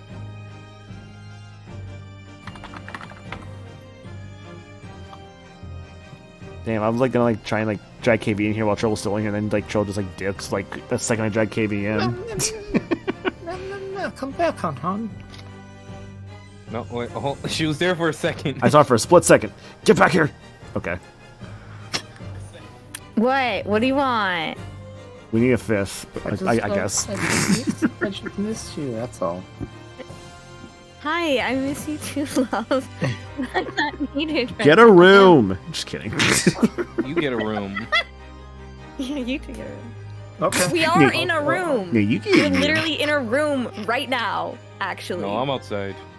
Oh, okay. Oh, you're outside right now? You're like on like your porch, like on the stream. No, it's just in a field. On the field. Man, your mic's got In a great like hidden valley, if you will. a hidden valley. Your mic's got great like wind resistance on it. I don't hear like the wind at all. It's because the valley, all the mountains from the valley, the hills, they're blocking the wind out. Oh, I see. Yeah, the mountains and hills. Yeah, okay. Of course I Thank do. you very much, Trill. Yeah, no problem. I like being your understudy. Anyway, It was fun You wanna having go you, take a Trill. shower? what is it? Sorry, what maniacal? Oh, just it was fun having you here. Yeah, it was fun. I need to like take my pills and probably take a shower. Okay. And then go play Kokopia. You have fun with Pokopia. Nice, I'll talk to you later, Han Han. I will too. Okay. Alright, bye. Have Bye. fun. Bye-bye. I'll probably play more Neon White myself, maybe like tonight or tomorrow. That's my game, like Good game. recently. No, dude, it's been great. I've been like super enjoying it. What I've been streaming Neon it White? purely for me. Sorry, Baby, what was that? What kind of game is Neon White? Speedrun FPS. It's really good. Yeah. You I should don't play like it. FPS. I don't like FPS games that much. I'm sorry. Well, that's It's fair. kind of puzzly, honestly. It's more like puzzle movement parkour. It's more like a puzzle movement kind of game where it's like you have like the cards you get. The cards are like your guns, sure, but like So imagine a gun, right? yes, Like a pistol. Imagine a pistol. If you left click, it shoots a bullet. If you right click, it gives you a double jump. correct. Imagine a rifle. You can shoot it or you can use it to dash. Or imagine a machine. Imagine a gun. dragon. Imagine, if you will, dragons. That's a band. Correct. Mm-hmm. A little bit of side of romance. I'll admit, I think like the little side stuff isn't as interesting as the actual stages, but it's nice to give it like a bit more like fluff and flavor. And I've been trying to go for like all the like ace ranks and like, well, at least so far, I did like the first run through the stages, and then like at least of like I did the first mission run through stages. Then when that was done, I went back for the like the gifts and the ace medals. Second mission, I've so far just kind of grabbed like every like ace medal and gift so far. I probably won't do that Fun for. fact, if you go fast enough, you can get a red ace. Oh, there's red aces. Yep. Ooh. And because it's a speedrun game, the community has optimized the game so much that they have their own fan medals that go above the red ace. Oh my god. Yeah. That's crazy to me. Some of those missions, I'm just like, how do you even get a red ace on some of these things? Some of them are like so tight. Yeah. I remember seeing... I remember a video getting recommended to me of like, how to get a red ace in the first level, and it's a 10-minute video. Sounds about right. Neon Mind White. you, the first level is like a minute long. Yeah. Sounds about right with that game. That game is very much like, it has a lot of passion behind, like, with a lot of its fan base. Like, I just think about like a buddy of mine, Neo King, who's got like over 300 hours in Neon White. Which is like crazy, but also like all of his times are like really like good. It's just like amongst like all my friends list and like in the game for like the in-game friend leaderboard, he's always at like the very top or at like seconds amongst like people who on my friends list who have actually played it. I've only beat him one of his times so far. I think it was like level like 2.5 or 2.6. That was when I optimized like really well. Actually, I was like kind of shocked how actually like really good on that one I did. I was just like feeling the drive to be like, I'm gonna do this. Like, I'm also gonna keep playing Ace Attorney. I've had to stand here in silence. What was the voice? I've had to stand here in silence while that pretentious foreign lawyer's been prattling away. Objection! Then by all means counter the charges, sir. The prosecution demands the witness testifies in response to the accusations brought by the defense. Delighted, I'm sure. The witness is reminded of the crime under scrutiny in this trial is the murder of the pawnbroker, Mr. Winterbank. That being a most flagitious offense. Flagitious, I think. Flagitious. That being a most flagitious offense, for which the law of this land sanctions a capital punishment. Like, never I seen had that trouble word. with that word too, don't worry. Yeah, I've like never seen that word before. But the heinous act of high treason is no less serious a crime. I urge you to bear that in mind as you testify, Mr. Graydon. So then, let us proceed. You may... Hold it. Gregson? No, the brothers. Brothers! You gotta live as a rabbit and poet, Governor. We've got things to say. It's like Nash and like Ringo kind of like went away for a while. I think they're going to be relevant again. There's 5 people in this witness stand. I beg your pardon. Genius sat back down in the dock. Who do you think you are? Name's Nash Skulkin. Occupation is a professional baddie. Name's Ringo Skulkin. But we ain't buddies enough to set out on Moverland. That's right. We've what they call the three Skulkin brothers.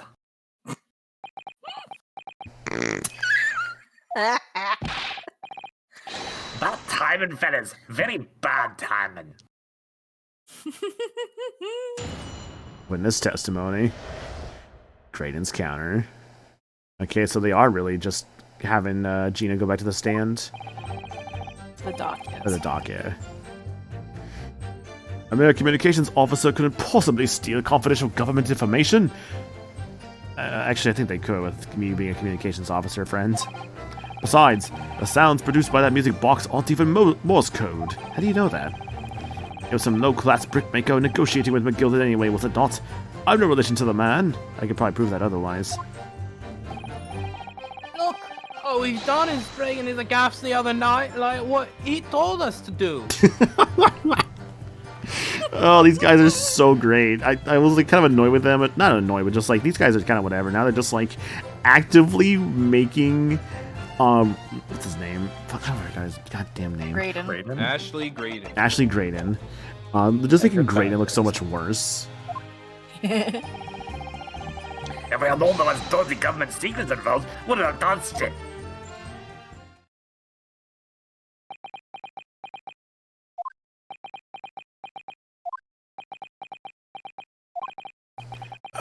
Mr. Skulkin. On Mr. Do Governor, what's up?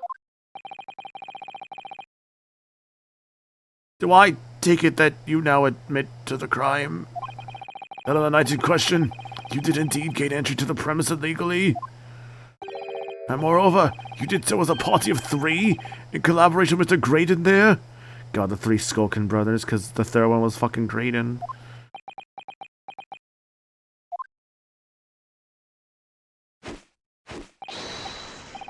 We did, Gov, we did. We did. I want you to know I do the dance each time. Yes. Quieten down, please. What say you to that, Mr. Graydon? I have no idea what these 2 ruffians are referring to. You little robber, getting us mixed up in all this monkey's business. You never said nothing about no government secrets. It was supposed to be a straight-up job. And what about the gears on whose shop it was, eh? Put a bloke turned out to daddy. They're just incriminating him. They're just outing him so bad. Nice to know who your friends are. Come on, go take your meds. Trill, I don't think there's a way I can prove to you that I'm doing it. I think the only way is Especially for you to... because, like... Oh, sorry, go ahead. I think the only way is for you to come back in here and I turn on my camera. Okay, how does your mic pick it up when you have your back? Well, I'm not turning around folding. I'm turning to the side. Okay. That makes more sense. Can't do the full dance. He's not an owl. He can't turn around all the way. Oh, excuse me. Excuse me. Whatever these men say, I deny the accusations. Indeed. Well, I certainly wasn't expecting this little music box to become so significant to the proceedings. However, as it happens, I will admit it into the court record as evidence. A small music box has been added into the court record.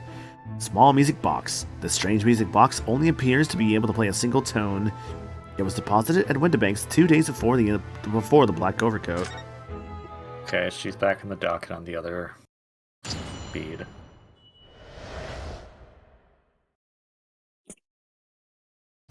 Raiden's counter. I'm calling your bluff, Peter. This is very disruptive to the stream, but here, hold on. Last time someone did that, they were like, Hold on. yeah, see, yeah. Yep. Hold on. Stream won't be able to see this, but Hold on. whatever. So how is it's like? See? I told you. Very good, very good. I could turn. Hold on. Let me do the full thing. Hold on. Okay, hang on. Yes. See it. Yeah, very good. Awesome. Yes. It's a shame stream Very can't see good. this. Brothers. I will confirm Peter turned on his webcam and did the entire Skulkin Brothers dance. Yeah. I will confirm he just did So that. good. I can confirm. The last time someone tried to pull that shit on me was someone's like, oh, if they announce this for if they announce N64 for NSO, I will BLJ in my room. And then they did, and then he just went, Yahoo! Yeah, Yahoo! And I'm like, turn on your camera. And he's like, no, I already did it. And I'm like, don't you? No. It's like, don't I'm a you man play of my with me. word. Peter is a man of his word. Very good. He's Peter, a man of his, a pea of his turn. What? I'm going Sure. goodbye. Awful sentence. Okay, Great sentence is being uttered here tonight. Wonderful. yeah, by you. Yeah, and by you guys too, but mainly me What? and Anna. Anna has better senses than I do. Well, yes. Yeah, she gets these things called girlfriend privileges that you bozos don't get. Okay, but you still. Oh, never mind. I kid, obviously. I want sushi. That's great. You want to end the stream? I probably should actually call it here because, like, again, Yeah. we did say yes. Yeah. If we continue here, it's gonna be a long ride. So best to save it for next time. Yeah, I don't mind this being shorter because I mean I think I did just save right. It says 10:27. It's 10:29. Yeah, I basically just saved.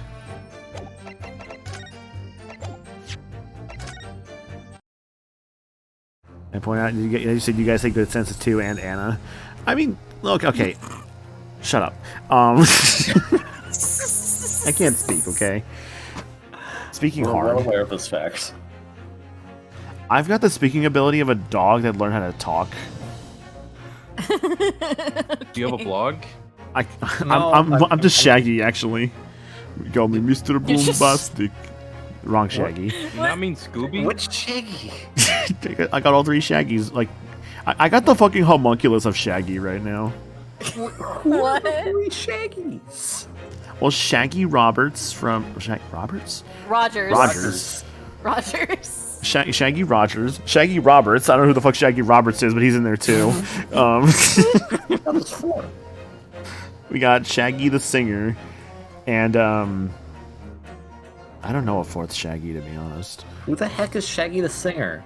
The That's one a- with the song. Mr. Boombastic. You know Biggie Cheese from Barnyard? No, I don't. No, that's exactly why I wouldn't know that. There they go, It's, Mr. Boombastic. How does the song go? Are you talking about the other Shaggy song that's pretty well known? Yes. Hang on, I know what you're talking about. Like, I didn't do it. That's what it is. You were saying Shaggy, and you were like dog, and I was like, you're the Shaggy dog from No, like the not the Disney Shaggy film dog. series from the 70s, or in the one the the song- sequel. He's the Shaggy lawyer, and he punches a guy. The song I didn't do it. The one. Yeah, that's Shaggy. It's Shaggy and some other guy. The Shaggy Shaggy parts is are. the The Shaggy parts is not the making meme parts singer. though. You know Biggie Cheese. I'm glad you know Biggie Cheese at least. But yeah, I guess that's gonna do it for tonight, guys. Thank you so much for being here. I really do appreciate it. We got through a little bit of like, we did all, of course, of part 3 of Case 5's trial. Seems like next time will be the last bit of the trial. So we'll finish up, I guess, really just the first Greatest Attorney on Wednesday. On Wednesday the 15th, because I have specifically requested my availability for work to be no schedule me for Wednesday nights or Saturday nights, because those are my Ace Attorney nights for a while. So yeah, these will always be happening on Wednesdays, except for next week, because I'm going to finish this game on Wednesday, and then on next Saturday I am planning for an Archipelago stream with some people, because I haven't done an Archipelago stream in a bit, so I'm going to host one again. I just got to set up my stuff for that again, but yeah.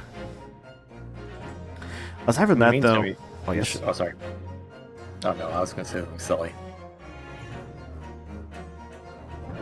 Wait, what were you going to say? I'm sorry? I was going to say something silly. Oh, okay. I getcha. What's going on next week? Yeah, so next week, we will be finishing Great Ace Attorney. We'll be doing the Archipelago on Saturday.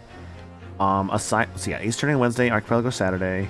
Aside from that, I'll figure out throughout the week when I'm going to do them, but we'll be doing more Resident Evil 2 Remake, where I think we should also be finishing, that may potentially also finish next week as well. And if we do, then, like, great. I'll have a pretty free schedule, except I'll probably just go straight into Greatest Attorney 2, probably, like, starting, like, 2 Wednesdays from now, so that would be the 22nd. We'll probably end up starting up Greatest Attorney 2. So, yeah. But yeah, next week, more Resident Evil 2 Remake. Maybe we'll finish it, maybe not, we'll see. Aside from that, Greatest Attorney and Archipelago. I may consider fitting in a first impressions of, like, some kind of game I might want to start up soon, but it's a big, like, maybe, obviously. That's going to be a big we'll see. I don't know. Maybe a first impressions on a game I want to, like, play on my own time soon, and just kind of be like, hey, I'm just going to, like, stream this for the fun of it. I don't fucking know. Don't gotta do that, but it's always fun to kind of, like, do that, just to kind of, like, have more stuff on stream. Just, like, a wide variety of things is always fun. But, Pick yeah. another Capcom game. Another Capcom game. Pragmata comes out next week. Just do a fucking blind playthrough of Pragmata on stream. Go strict. Go strict. I don't own that. I will grab it eventually. Not yet. Play Grick. Grick. Don't call it that. That's what the fandom calls it. I've never heard that once. That's like people calling Y2K a postmodern RPG yick, you know?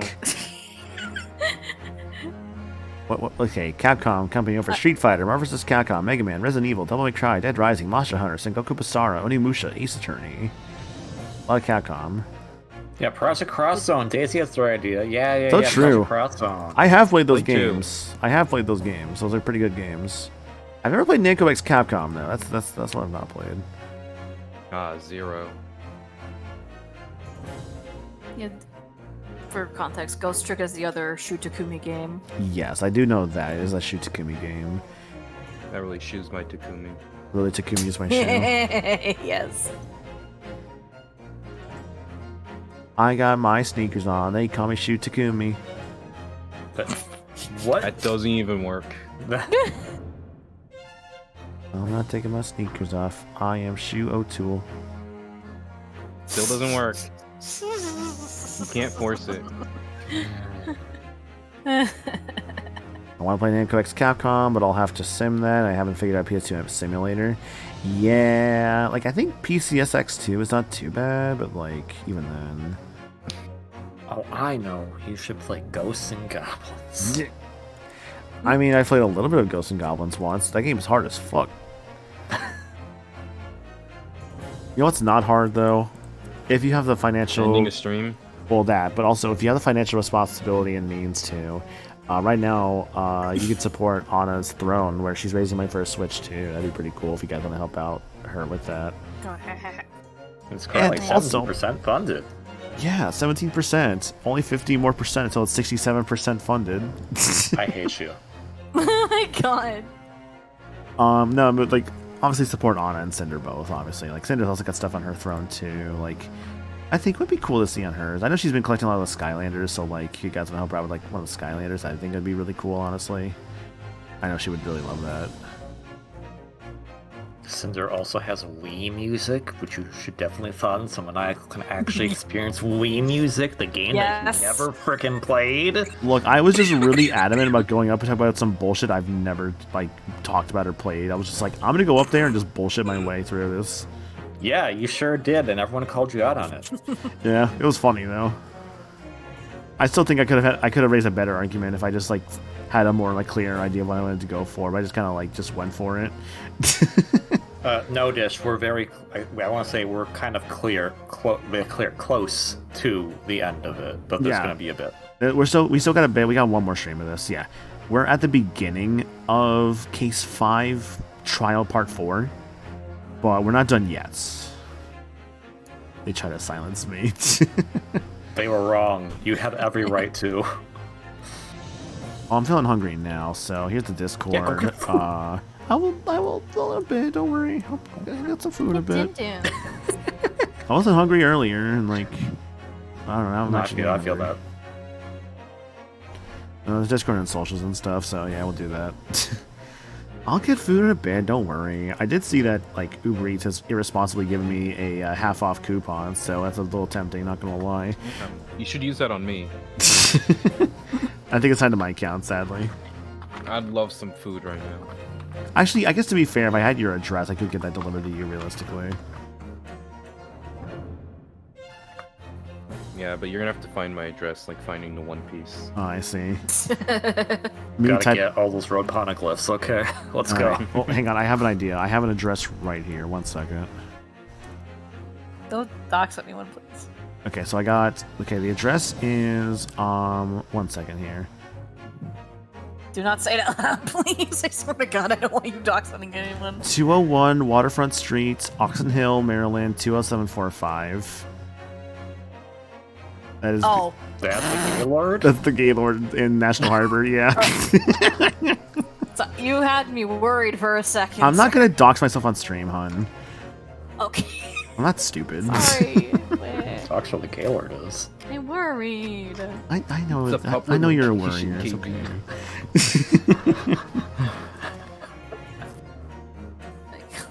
Who's ready for a MagFest? That's not for like 9 months. Yeah, I know. 9 months. 6, 7 months. 6, 7 months. No, shut up. Peter. No, that's not. the That's amount. not till June. We're gonna. Let me tell you. You ever know about this character named Madame Morrible? You know, if you abbreviate it, it becomes MM. And if you take those two M's and then you flip them around, all of a sudden it's two W's. And if you add a third W, that's right, it's the main antagonist organization for the Battle Network series. Correct. Another game by WWW. Capcom.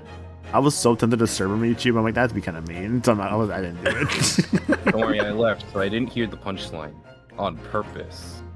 All right, who's streaming Who right would like now? to another Capcom game? Wait, Capcom made this game in Wow. 2021? Capcom Co. Ltd. 2021. I'm really still feeling you have earned one additional Renosuke Naruhodo. Oh, what's up, honey? I'm sorry. It's, I only just corrected the suggestion I put in chat because I realized it was 1990s instead of 1900. Late 1990s. I swear I'm functional after work. Hey, I feel you on that one. Who do I know the fuck? Who's going? People are going. Ooh, hang on.